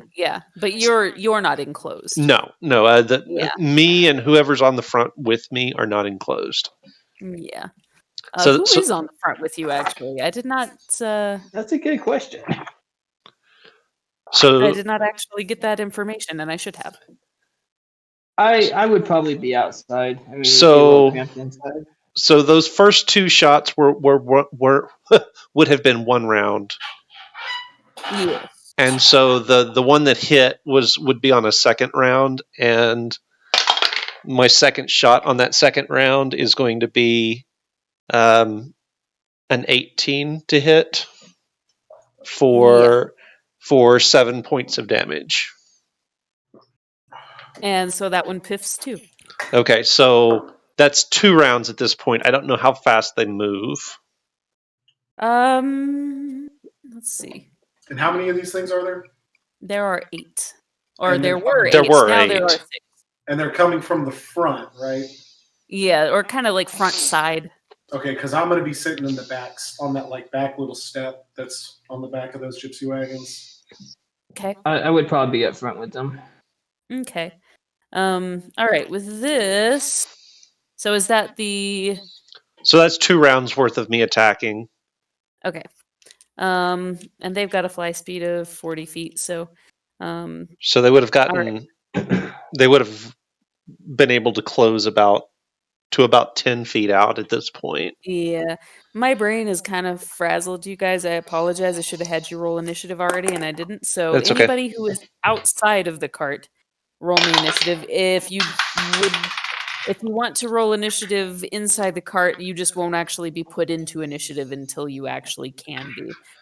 But at this point, Okay. I'm not sure that you're even going to need to. So. Yeah. Ooh, okay. So 3 of those are good. All I right. got a 10. All right. So 16. Oh, Teflon.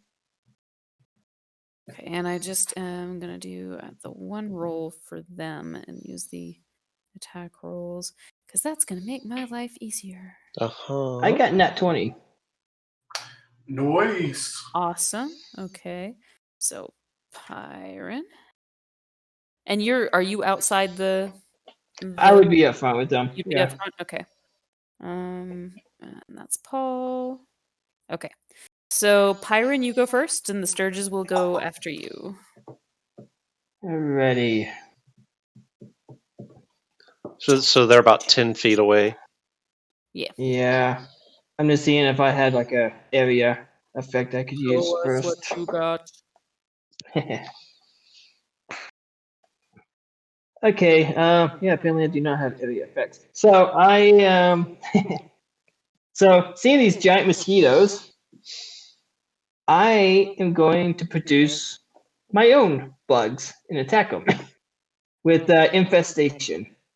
Cool. So they need to do a con save, and DC is 16. Just one. One creature. One creature. Okay. Yeah. And that is gonna make it. Oh wow. Okay, so it'd be half damage. Probably still gonna kill him. Yeah, that's a 8 piercing. Yep. You Yeah. you skewer him, and like it just goes straight through him, and he kind of gets you this, and just like gurgles up like its own and other people's blood. Yeah. Well done. Okay. Well done. I'll do the same thing for another one. Okay. And so that's another con save. Yeah. That is going to end up being, what did you say it was? This is 15. 16. So this one, yep. I dare That's say. fine. 8 piercing. So that one is also going to Yeah. die. And oh, you know what? I messed up. I can't do 2 attacks like that. Uh-oh. So that one Okay, does do not mine die. on the second one. Never mind. All right. And then there go. Oh wow. Okay. I mean, they're just sturges, so they don't do a crap ton, but I think they're probably all gonna hit. So Paul, with you on the back, one of them is going to come towards you, and does a 19 hit? Oh yeah. Okay. Ooh. So the 19 is going to hit for. Okay. So he's going to these mosquitoes just also happen to carry melee weapons. I did not mention that. They are beefy mosquitoes. They can hit you with good things here. So that's gonna be, but it's not gonna be for oodles. I said that, and I rolled max damage on that one, but that's just 5 plus 3, so that's gonna be 8 piercing damage, Okay. and it's going to attach to you. Okay. All right. So you now have an attached sturge.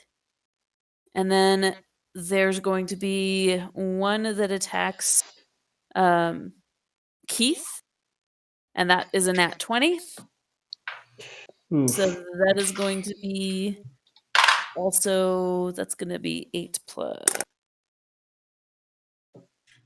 12. So that's 12 points of damage, and it is going to attach to you. And then those I just picked up and don't remember what they were setting on. I already rolled that attack. I'm going to roll it again. Okay. So one of the other ones is going to try to get to the horse, but since it is in motion, it misses. The other one is going to attack the horse and succeed. So the horse is now also very angry and trying to run. Everybody that is on the outside, please roll me a dex save. Oh crap. Oh, Oh dear. oh. 17. Okay, that makes it. 11. That does not. Didn't think it would. Natural 20. Definitely makes it. All right. So the horse rears back and then starts to take off, trying to knock this sturge off of itself. And in that fishtailing, the cart throws Paul off the back just a bit. All right, that brings us to Teffin.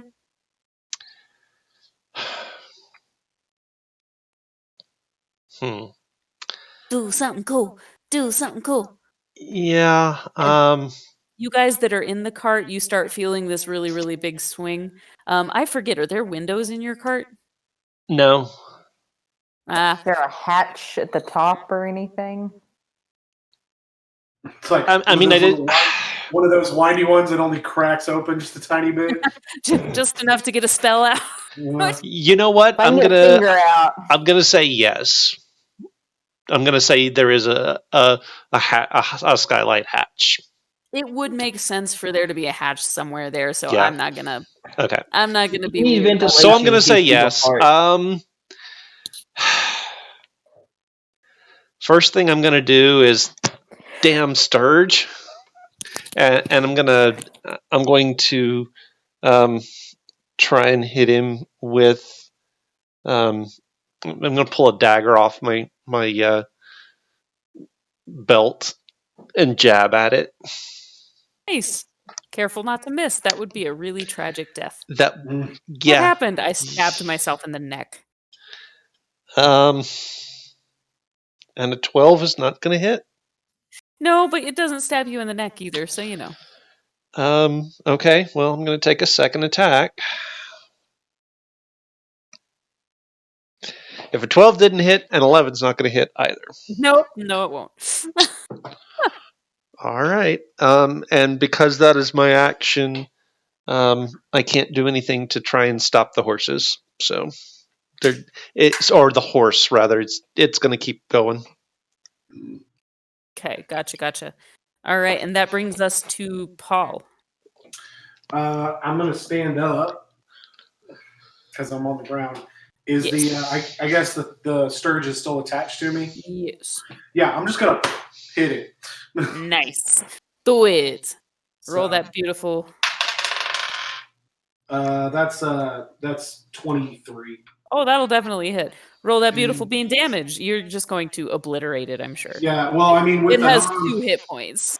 Yeah, with an unarmed strike, that's just my strike. That's just 1 plus my mod, right? So I think so, yeah. So that would be 8. That's all you need anyway, so that's just fine. You now have this like thoroughly squashed Sturge, like kind of splattered across your front. Is And there another Sturge in like vicinity of me, or not in melee range. You can try to bridge some of that distance that the horse has put between you two. Yeah, so that's what I'll do is I'll use the rest of my movement and stuff to try to run after the cart to try to catch back up. But I can only move 35 feet. How fast is the cart moving? The cart, because it's got so many people in it, is probably moving it's probably only moving like 45. So you're able to bridge a good chunk of the gap. It is still going faster than you, but it's going to be much easier for you to catch up to it once Teffin's able to get it under control. Okay, yeah, so that's what I'm doing. I've crushed the one on me and I'm chasing after the cart. Good deal. All Hey right. guys, I'm gonna jump in here real quick. I'm sorry, I'm gonna have to take a phone call real quick. No problem. Jason, do you want my book? You can play for me. You can bring me your character sheet. That'll be fine. Yeah, I'll bring you my character sheet. That's what I meant. My book. It's in a notebook. So okay. Sorry, guys. No worries.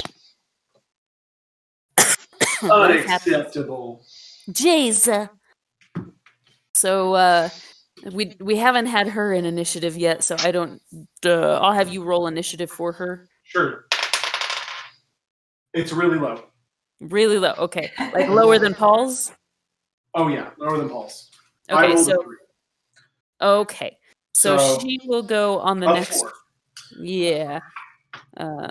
Since she had that one turn where she didn't know what was going on, she will take this next go round to prep herself there, and then after your next turn, if you're still in initiative, she'll go. Yeah, she's in the cart. Yeah. Okay. All right.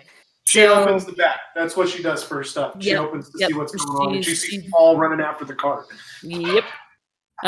Excellent. So that brings us back to Pyron. Okay. So I'm up front with Tefren.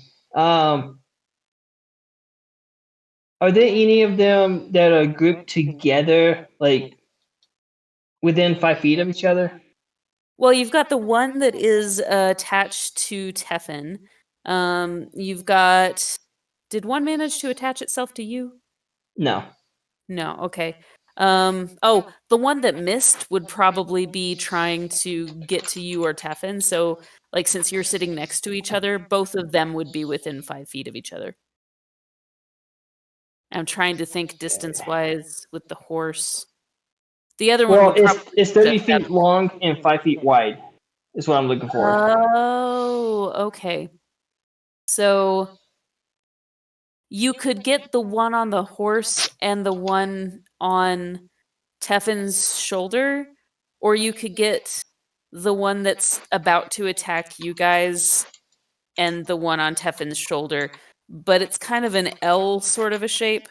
So you'd have to Yeah. kind of decide which direction you want to go with that. Okay. I will go for the one that's coming at me and the one on Teffin's shoulder. Okay.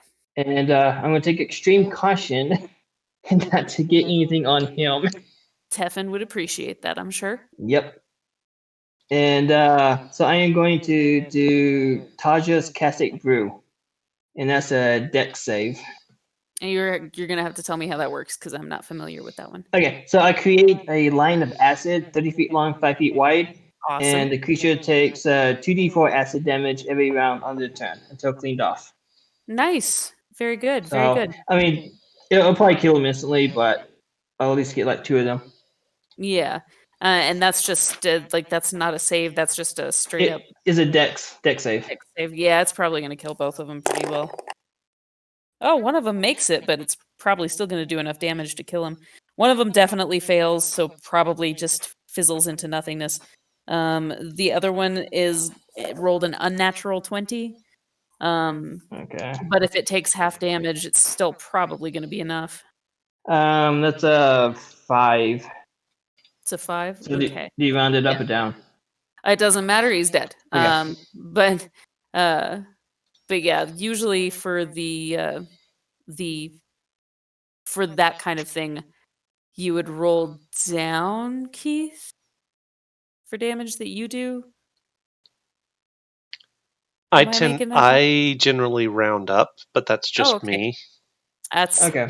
I just didn't remember. I actually what You're muted, Jason. you're muted. I don't think it's like a rule or anything. I think it's just DM's choice for that. Yeah. Personal discretion. Actually, I Makes think sense. it is, but I don't remember which way it goes. It's fine. Either way, it's dead. It's because Okay, they that's have 2 fine. hit points, so you're fine. All right. And that's my turn. All right. There is 1 Sturge left, I think, unless I can't count. There's one on the horse, and I think there's one There's on one- Paul. Oh. No. Paul killed.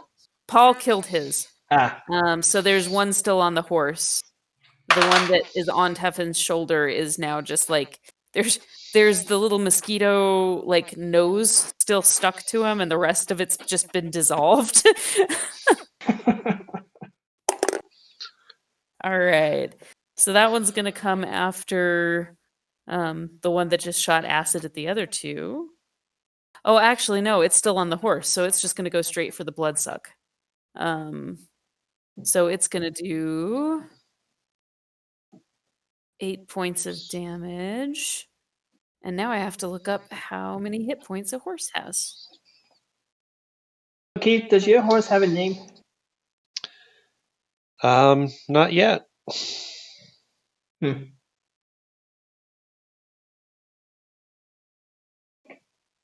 Okay. So your horse is real unhappy right now. And is going to again try to fling this thing off. So the ride gets bumpy in the back there. You guys roll me a dex save again. Paul, you're already not on it, so you're fine. Yeah, but Thea is with the door. Oh open. no. Oh. Yep. Yeah, How'd that go for her? not great. Oh. She rolled a 3. Oh. 15. Okay. 15 is actually gonna save. Yeah. The others, you're 18. gonna 18? I just heard the 8. Okay. Ah, So yeah, Teffin, you come real close to falling off. But you're able, Pyron, to kind of you mom arm him. And kind of between the two of you, you manage to stay there. And Thea comes kind of like rolling out of the back of the cart. Is there Um, any way that that Paul can take like a reaction to try to like help her from like face planting or crashing into the ground? Yeah, I'd let Oh, you try and myself, break her that's fall. okay. Yeah, Eden, since you're in the back too, so you see Thea open the back of the door to want to shoot a spell out, and the cart jerks and she begins to tumble out. So both of you can react to that if you would like. Okay. Is there any way I could like grab the back of her? She's in a robe, right? Yeah, I grab the back of her robe. yeah. Roll me. This is going to be a 2-check thing. Roll me a like. I would take an acrobatics or a dex save. Honestly, for that, like both make sense to me. So whichever one you would prefer. And then you're gonna have to do a strength check to keep hold of her because her weight's pitching forward. And we'll see where that goes. Uh-oh. And if that It looks doesn't like he work out- misses. Well, that first dex check is a 10. Yeah. So you reach out to try and grab her, and you push her at the door. you don't quite push, but it's like you catch the very edge of her cloak, and like part of it rips because you don't actually manage to get enough of it to have really good traction there. So she keeps pitching forward, and yeah. Now Paul. I guess like a dexterity check to try to grab her. Yeah. Okay, that's a non-natural 20. Yeah. That. So you man. Just the visual on this is amusing to me. So this is very, very dexy, strong gnome just manages to and has now a normal Did he dance size. himself? Yeah, it's Wow. Dirty Dancing if Patrick Swayze was a gnome. It's very, very like it's a really great moment. Nobody puts baby in the corner.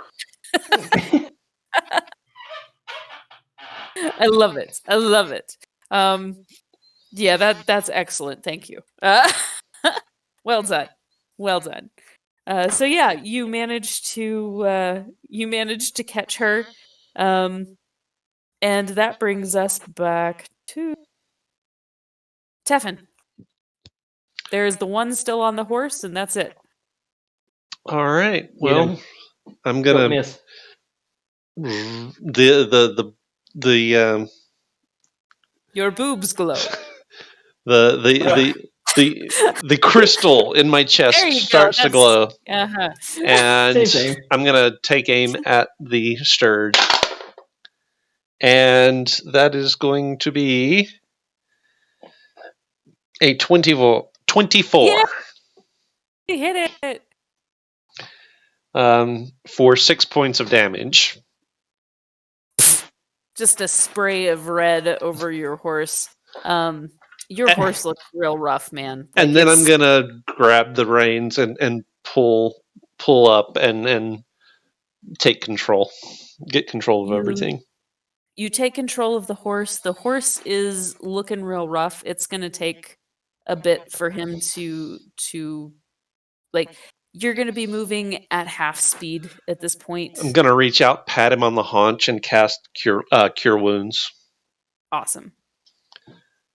and that is going to restore 8 hit points.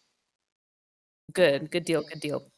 So he's still kind of scuffed up and whatnot, but he gets a little bit more pep in his step. He seems to be calmer now, a little bit more eased, and you're able to get control and kind of pull him off to the side of the road a bit while those who are behind the cart now catch up. Yeah, he's just waddling with Thea. Sorry, Thea. Chrome was in my way. I tried to get to you, but he was just in. I couldn't. It didn't work.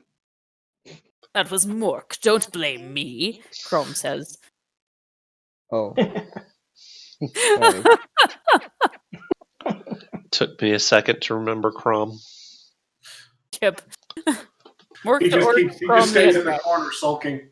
Yeah, I don't know what happened. Like, we were supposed to have him. He's just still sulking. He's having a really bad attitude problem tonight, guys. Yep, I've not seen him pop onto Discord, so. Oh well. But yeah, so you managed to recollect your gaggle of strange people and are a little worse for the wear, but not as bad as you have been at other moments. Well, actually, I don't know. You guys haven't taken too much of a beating just yet, I don't think. Oh yeah. You No, Yeah, we have. on the I boat you haven't did. taken any. Yeah, Thea went Yeah. Yeah, down. on Oh the yeah, no, the boat. Yeah, we did get pretty. I did get Yeah. pretty roughed up on that boat. Yeah, the boat roughed up a lot of folks. Nate's just, impervious apparently. Uh, Freaking mortals. Jeez. All right. So you load back up and continue on your merry way. Do you take any RP you want to do, anything like that? Post deadly mosquito attack that wasn't actually that deadly for Yeah, anything. no. No, I can't think of anything. Okay. Man, the mosquitoes here suck.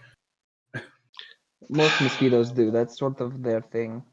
I need to start researching bug spray. Clearly, something that I can,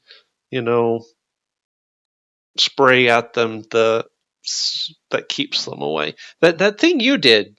I'm gonna look over at Nate Pyron. at Pyron. That thing you did that looked handy. I'm gonna have to remember that. Which thing? The The the bug thing? spray. The spray thing.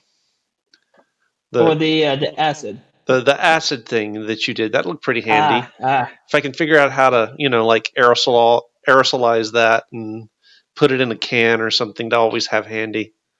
I have to think about Aerosolized that. acid. That's It freaking does come in terrifying. handy.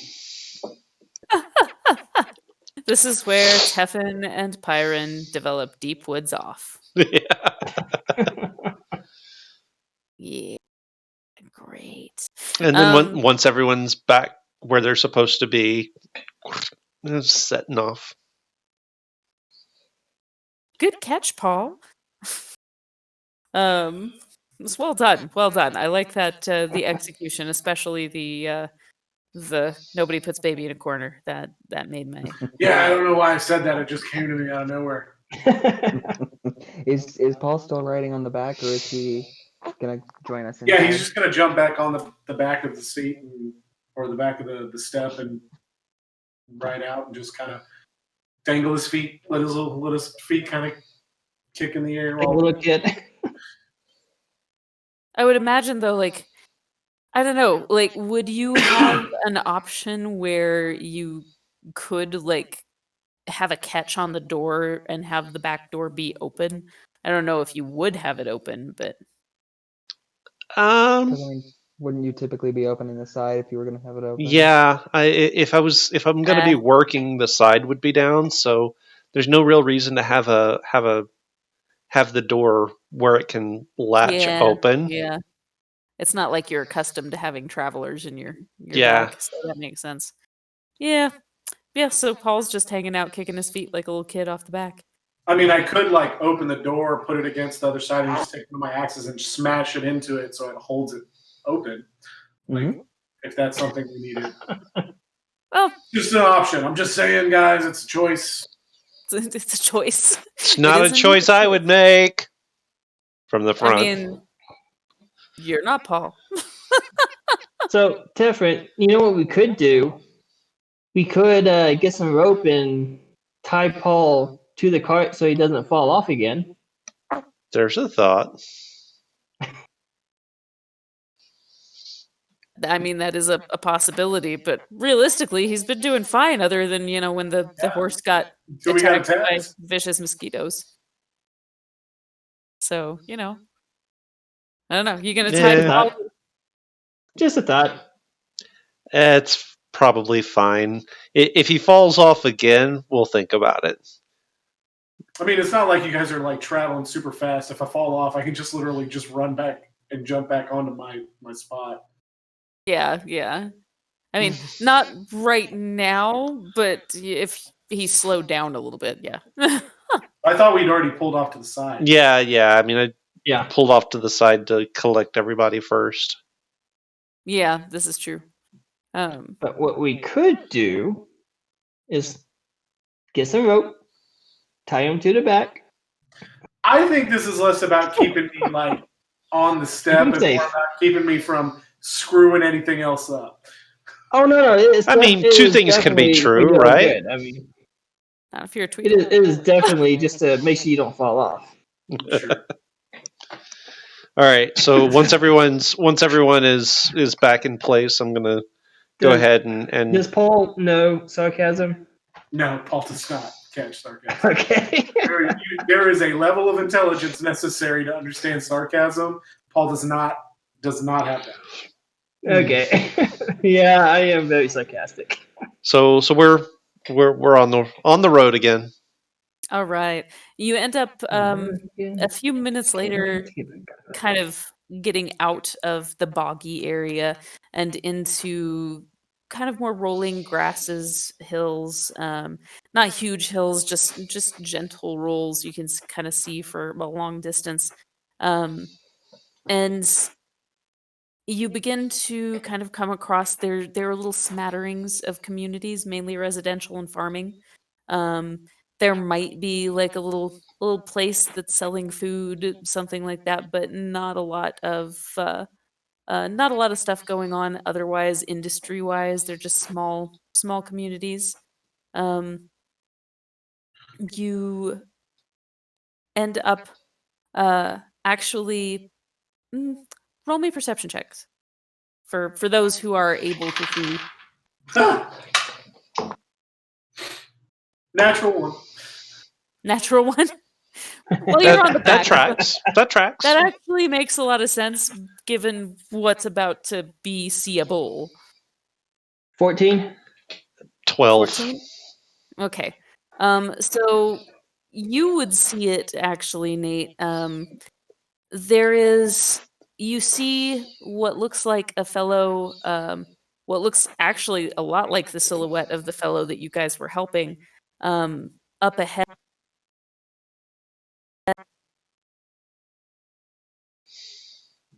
Effectively a reasonably large mule dragging a cart behind him, and has a very pale looking fellow in the back of the cart that he's stopped and is like giving water to and whatnot.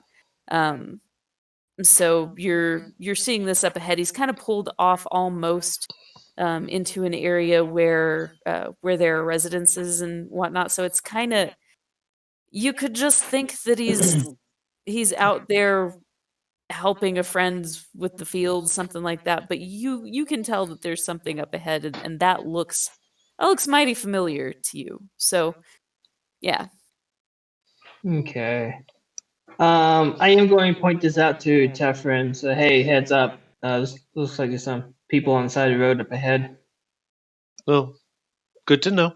And I'm going to point them out. And with him pointing it out, you can see a similar silhouette as well. It looks kind of like the guy that you guys paid last night. Okay. What Well- you do with that information is up to you. Well, I mean, I'm not gonna alter our, like the speed Yeah. of our advance or anything like that. I'm not gonna speed up. Not gonna slow down. Nothing like that. Just gonna keep a steady rate going. But we And are going to be aware of what's going on. yeah, and just be watchful and as we get closer, kind of see what we see. Yeah. Pretty much like there is a fellow on the back of the cart, kind of wrapped up in blankets, and he is the other fellow is kind of like helping give him water out of his water skin. The fellow looks pretty weak and is trying to encourage him to eat some of his rations. Look kind of gross, but he's doing what he can. You kind of get the impression he probably left out as soon as he could last night and had to slow down for some reason or another, probably to check on his friends regularly. So, so yeah, that's what you see. You guys want to rob him? Why? Or we You could, did but that before, would. Pete. I mean, we could, but that would keep us from getting on the road. So Fair enough. I like that that's the reason that Nate doesn't want to rob him. Yeah, it's like it's not because it's the wrong thing to do. It's just we got more important things. well, we're talking to Paul, so we have to rationalize it. So Paul's not an evil guy. Like, no, Paul's not throwing this out. This is Jason. Jason's the evil one. and that's Paul's on the back of the cart, not paying attention.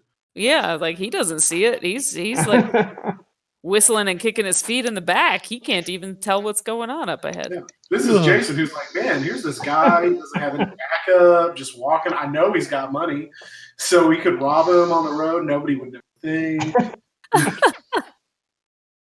Terrible people. All of them. Yeah, no.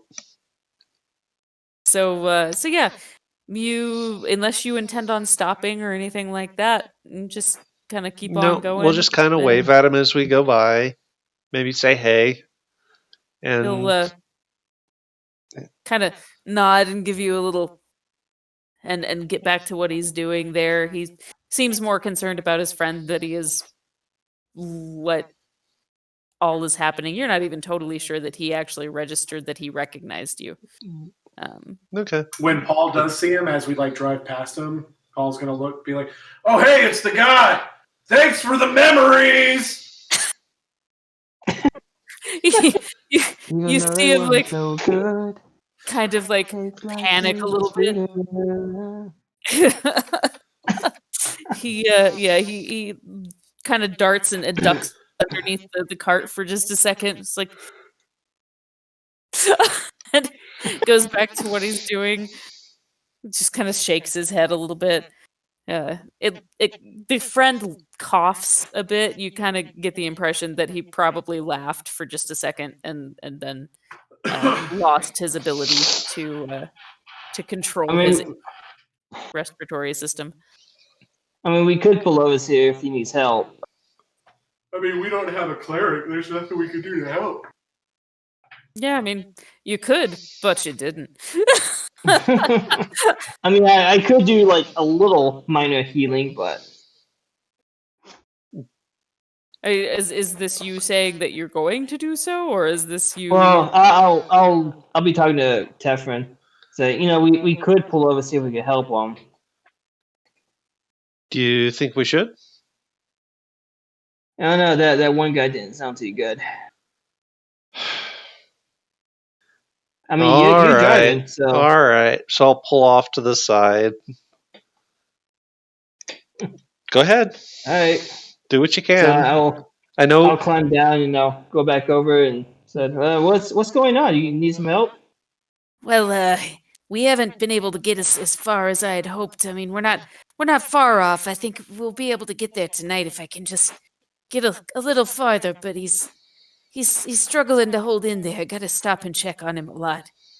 What happened to him? Well, he's real sick. You heading to the Emerald City? Heading to Smeraldi, the closest real good cleric is there. Well, just jump in the cart, right? We got space. Oh, are you okay with that? Like, are they like walking, or do they have their own horse? He's got an overgrown mule and has his friend in the back of what's pretty much a hay cart. Okay. Can I do a quick medicine check on this guy? See if I can figure out what's going on. I mean, I'm Yeah. not I'm not great with medicine, but I can try. Sure, give it a shot. Oh, that's a 9 for me. Definitely that leg's gonna have to come off, man. It's an It's 18. only one leg. Oh, 18. That's not too shabby. You're not totally sure what might have caused it, but these symptoms would be kind of similar to like sepsis, pretty much. Like he seems like he's gone septic. Um, Hmm. and from the sounds of it, it seems almost like there might be an injury that caused fluid in his lungs, and maybe that injury It's COVID. did it. Does Thea's gonna make a medicine check as well? Oh, are we getting out of the back then? Well, she rolled really bad on the medicine check, so she rolled an 8. Does he look like he might be like dying like relatively soon? Like Paul's seen this kind of stuff before. Paul's been on the battlefield a lot. Would Paul kind of recognize like this guy's kind of on death's door right now? Yeah, it has that sort of vibe to it. Like Okay. you're Paul's gonna say thinking, something to Thea and be like, "Yeah, this guy's not doing well. He might not make it." And I think I'm gonna look this spell up really quick. So I'm going to take my hands and just put it on his chest. And at first they're cold because I'm a cold guy, and they're going to start to warm up. And I will heal him for 5 hit points. Just do what I can and try and help. okay. You do hear like kind of a gurgling in his chest, and as you heal him, he coughs really, really quite a bit initially, and he kind of coughs up a big chunk of blood. Um, but you do see like his color improves a little bit. You can tell like this is not going to be a permanent fix, but you probably bought him some time. Yeah, that's what I was going for. I take one of those healing potions that I bought, and I hand it to the other guy and be like, "If he starts getting worse, force this down his throat. This will kind of help stabilize him a little bit longer." Thank you. And then, guys, I think we should probably help get these guys where they need to go. It might be better if we put him in the cart, and then a couple of us just take the mule and ride the mule behind, so that way his buddy can kind of help stabilize him. Step out of the cart. So, Oh, hey. so I'm gonna reach out and sort of lay my hand on the guy's. Take my work gloves off and lay a hand on the guy's forehead, and I am going to cast Lesser Restoration on him. Remind me the things that Uh, fixes. So you can end either one disease or one condition affecting it. Nice. So it can be either. So can end either blinded, deafened, paralyzed, or poisoned. But Okay. I'm guessing that the disease thing is going to be the bigger issue here. So Yeah, the disease thing is the bigger part of this. So if there's any, so if there is a disease there, it is now gone. Yeah, or if he's got like sepsis or something, which is kind of causing problems, that would be aligned with poisoned. Yeah. Now, remind me. Did you say curse in there as well? No, Okay. No, Um, that's a different spell entirely. Okay, gotcha.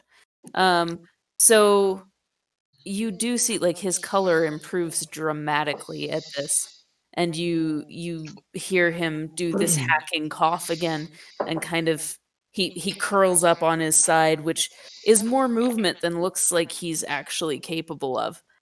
Curling up on his side and letting this giant cough out, and he coughs up more of the blood.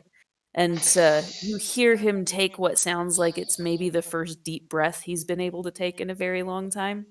Is able to actually process it, and his eyes brighten a little.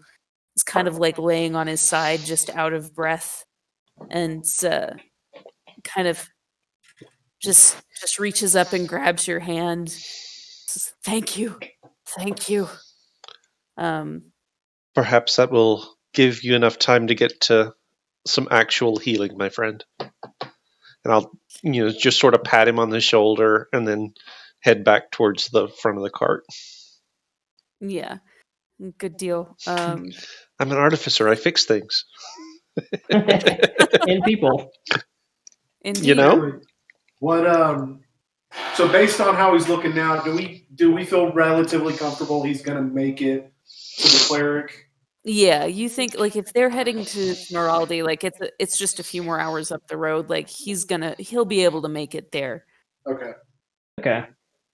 Yeah, this the Lesser Restoration did a good number on being able to put him back together and get him into decent shape. So yeah, that will buy him the time that he needs to get to somebody who can actually lift the curse part of it off. Hey, teamwork. We saved somebody's life. Go team, go! Have not looked at the clock. Very cool. recently. Good job, guys. All right, let's get on the road. We got places to be. Yep. Excellent. Continuing. I can't talk. Continuing. That word. Yeah, that one. That's the one.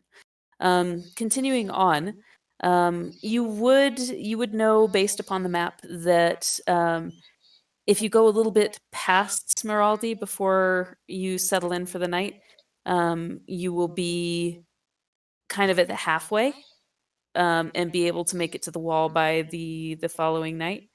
I'm trying to remember if I gave you different time frames than this, but Well, I know I'm like looking at the map at least. It looks like we would get to Emerald City first before we get to the wall. you're looking at that. But yeah.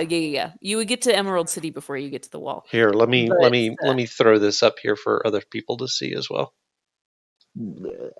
Yeah. So there it is. So you're roughly like you're a little bit shy of halfway to Emerald City if you're in Smeraldi. If you go a little bit past Smeraldi before you bed down for the night, you would be probably halfway to the wall. Okay. So I guess the question for us would be, would we go past Smeraldi or would we want to stay in town? How many days travel is it to Smeraldi? It's 1 day travel, basically. Yeah, pretty much 1 day Essentially. travel. You could overshoot it if you wanted to. And then we Another expect it to be a day and a half or more for the trip to Emerald City. Yeah, about a day and a half ish. So it just kind of depends on the time economy, like when you want to show up where as to where you should stop. So I mean, my I preference mean, would be to stay the night. Paul's not opposed to us just shooting straight through and moving on. If that's what works for everybody else. But he also doesn't have any particular reason to be stopping anywhere. So anybody else mean, have My preference is always a bed, but I am fine with sleeping outdoors if need be. Well, I mean, that's what it needs to be. That's what it needs to be. So Stefan? it'd be nice to see the stars. Thea votes for a bed. I'm just the driver. So we've got 2 votes for a bed, 2 votes for keeping on. Who's gonna be the tiebreaker? I mean, I sleep in my cart regardless, so Yeah. So what does Thea think? Thea's gonna want a bed. Okay. The real question is, what does Mork and or Crom want? I guess it really depends on who's in charge, right? Yep. Let's see. Okay. So let's see. Steven, evens or odds? Evens always. All right. So Cromwork also says bed. So we're Okay. stopping in I'll stop it. Smeraldi. Stop at Smeraldi. Okay. All right. So you do pass a couple of other little farming communities on the way before you get there. When you finally get into Smeraldi, The sun is beginning to set. You would still have a couple more hours of viable travel time before it just got way too dark to be able to go very much farther. But stopping here is about sunset, dinner time, all of that good stuff. It is the construction is interesting. There's a lot of kind of cob-esque structures that are built into they're very I don't remember what that architectural style is. Like the old school Adobe mission style, like soft corners all the way around, just squares, uh, Okay. Yeah. cubes. Yeah, big cubes with holes and like windows and doors kind of just built in with the uh, cob daub sort of uh, situation that they've built the houses with. Um, some of them manage to be quite large. They seem to be supported by wooden beams and things like that, and have the structure, um, a larger skeletal structure to the buildings, and then just the gaps filled in uh, as an old daub cottage would. So with that, you begin seeing more and more businesses, a little bit more hustle and bustle through towns. Um, Not a terribly busy place, but busy enough that it's like pretty substantial. It looks like the main part of town, while more condensed in space wise because it doesn't have to exist on platforms, probably a little bit bigger than Two Rivers Run. Um, so there's a good number of little options for you as far as being able to tuck in and stay. Where's the nicest looking place? He's such a snob. I like it. Uh, I don't want to sleep on a bed with mice. fair enough. So the nicest place there's also kind of like a town hall sort of capitol building esque place right in the middle of the town square. And behind that, it kind of looks there are columns out in front of this very large kind of box of this cob daub sort of building with several different windows in it. You gather that that is an inn that they've actually pressed decoration into the clay as it's dried. So it's actually got a decent amount of kind of like filigree and stuff like that. Uh, Perfect. it laid into the form.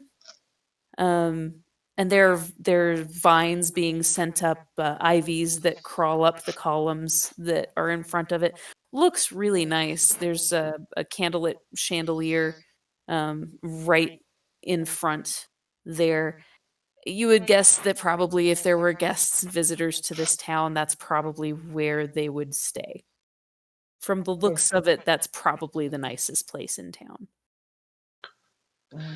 How close is that to the marketplace? There are a couple of different marketplaces throughout the city. There's like the common marketplace that you would have gone through to get into the city square, but there is also kind of a more upscale version of it in the square itself. Okay. So the farther outside of town you get the more like rustic earth of the Salt of the earth. Salt of the earth. oh my gosh, thank you. I'm real tired. It might be about bedtime, you guys. Salt of the earth types of folks. And the closer in you move, the more appearances matter more than functionality. Yeah, it's about Yeah. that's about the way it is in real life. So yeah, it makes perfect sense. So I'm basically going to pull up at the inn and drop the rest of these yahoos off, and then I'm going to go find a spot in the fancy schmancy marketplace and drop the side of the wagon and do a little silversmithing for a little while to sell my wares. All right. Let's see. Roll me. What did we do last time? I don't know. I did a performance thing to draw in people last time, but I'm not there this time. So Yeah, I a don't know. skills. I mean, A I'm skill. proficient with my tinker's tools I think and wasn't it like Dex because he's doing silversmithing? Because it's a I think little it'd more be tools. yeah. Say that again. Sorry. So I'm proficient with either smith's tools or tinker's tools. I would think would apply, Yeah. Roll with your proficiencies then, and and dex. yeah. Okay, my dex is that. Okay,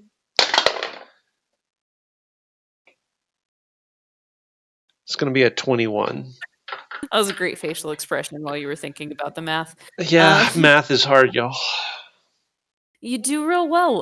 That's a pretty good roll. Let's see here. Oh wow. Okay.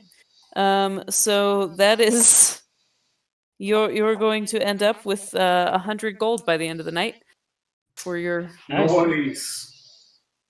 I'll take it. That was it's a very fortuitous roll. So yeah, good job. So yeah, you get to kind of get a vibe for what people are wanting and things like that, and you're able to produce a good little amount of high quality silver work for them. And Well then done. once things kind of settle down in the marketplace, I will close everything up and drive back to the inn, park in the yard like I normally do. Deal with sort of groom the horse a little bit.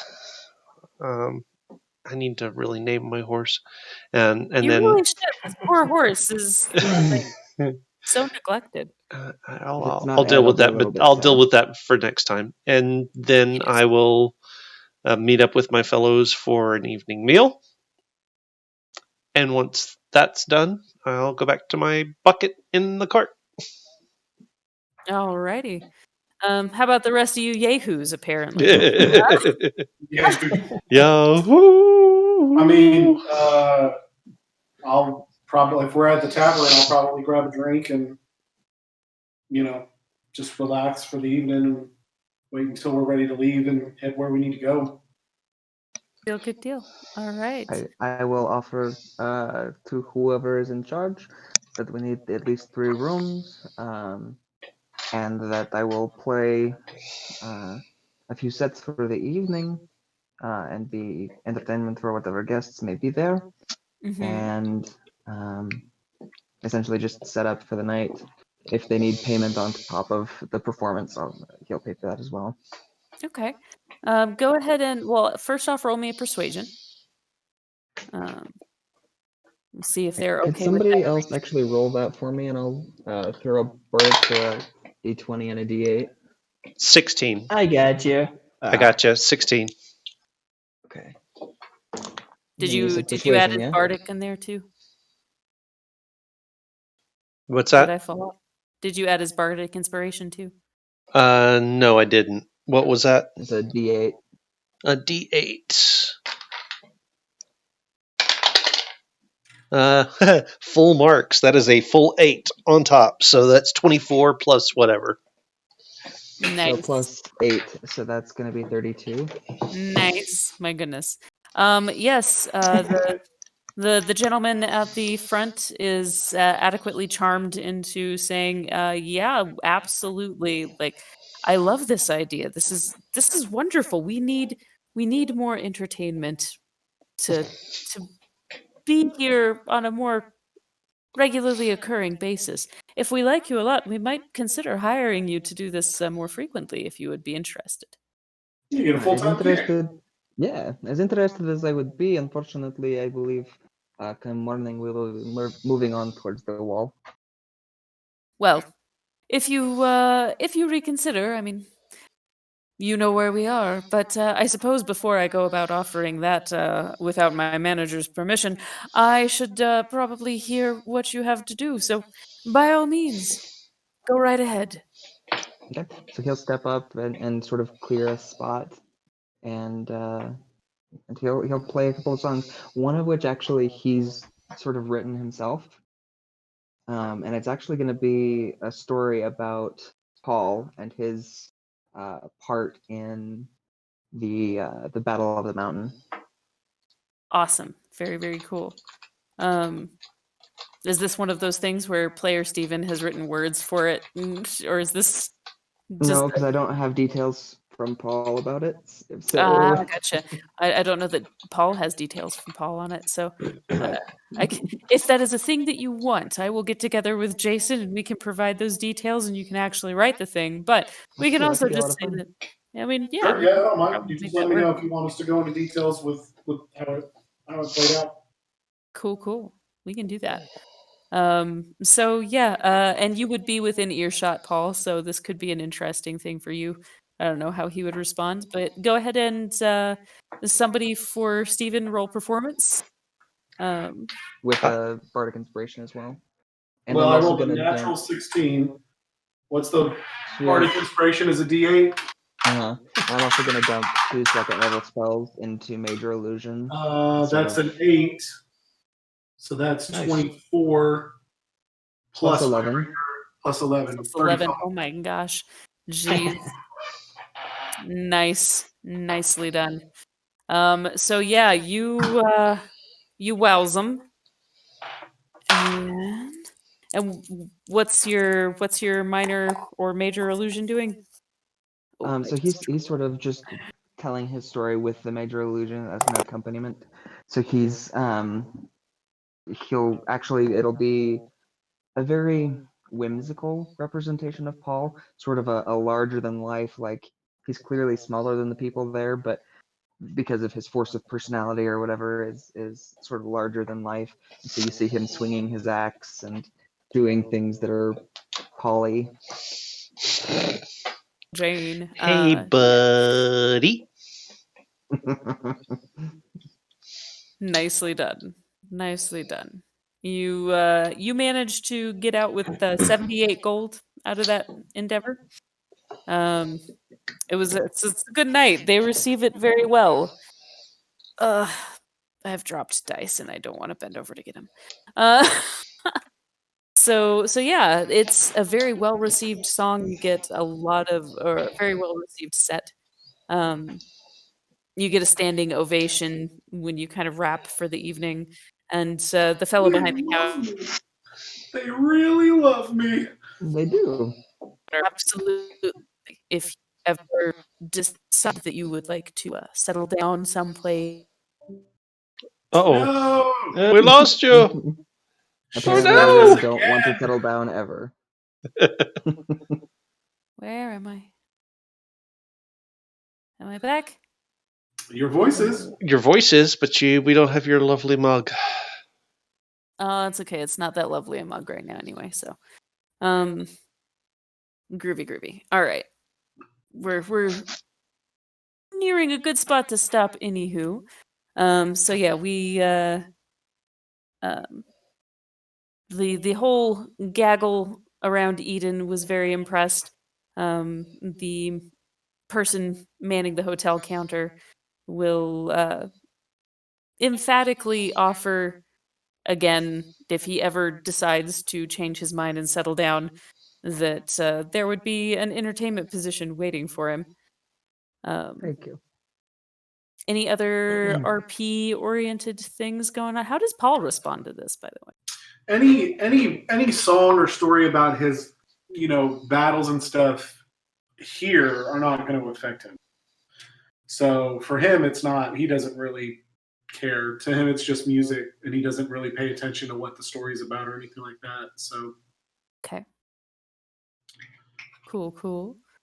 yeah, there's nothing that would trigger him from this experience or this story. All right.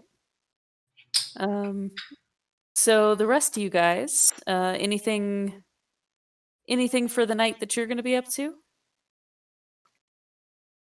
No, I don't think so. I think I'll watch the show and then I'll go for a drink and then that'll be the Maybe gist of it. mainly just having the evening meal and sort of listening to the stories, listening to the conversations around him, and winding down. And once he's sort of decompressed, then he's going to head on back out to the cart. All right, good deal. I'm gonna say probably Thea is gonna spend some time writing dreams for some of the things that she's seen. She might throw in a nightmare, seeing as gigantic mosquitoes are probably worth, Yeah. at least some poor Arkansan kids' nightmares. So yeah, she'll spend a little bit of time writing some dreams, some good ones, some not so good ones, and might have some dreams of her own tonight. We'll see. Anybody doing anything before they turn in for the night? Bedtime wise? Where's Paul staying? Is he gonna join Eden again, or is he? Paul has no inclination on what he's going to end up passing out. As far as Paul knows, he's going to continue to drink, and then he wakes up somewhere usually. Fair enough. Then Eden will keep him in his room, and he'll write in his journal a little bit before bed. And Good deal. Before bed, I will also work a little bit more on the tracks for the cart. Cool. Good deal. Good deal. Excellent. All right. I think that that's probably a pretty good place to wrap. I have been steadily losing more and more of my focus the longer the night has gone, and it's not because I have not been interested in my company here. I think you guys have been wonderful for the evening, and I hope that you had a good time in spite of the fact that I was flaky as all get out. So Barely noticeable. it's like you're always it's okay. this flaky. It's okay. But yeah, it was fun, you guys. Thank you for hanging out with me. I'm sorry that I guess Jeff kind of fell off the face of the planet again, but Yep. I'm praying. Just say, when he can show up, that'll be awesome. If he can't, Yep. Yep. Well, I never saw him pop onto Discord, so don't know what's up. So yeah, he's seen the things in chat, so I'm not totally sure. Like, I'm wondering if he doesn't remember how we do this because he's only been there like the once or twice, maybe. it might have been so- something with the kids too. Oh yeah, that's so also completely likely. 3 kids, it's a thing. So I am yeah. I will go ahead and stop the Hopefully- recording here.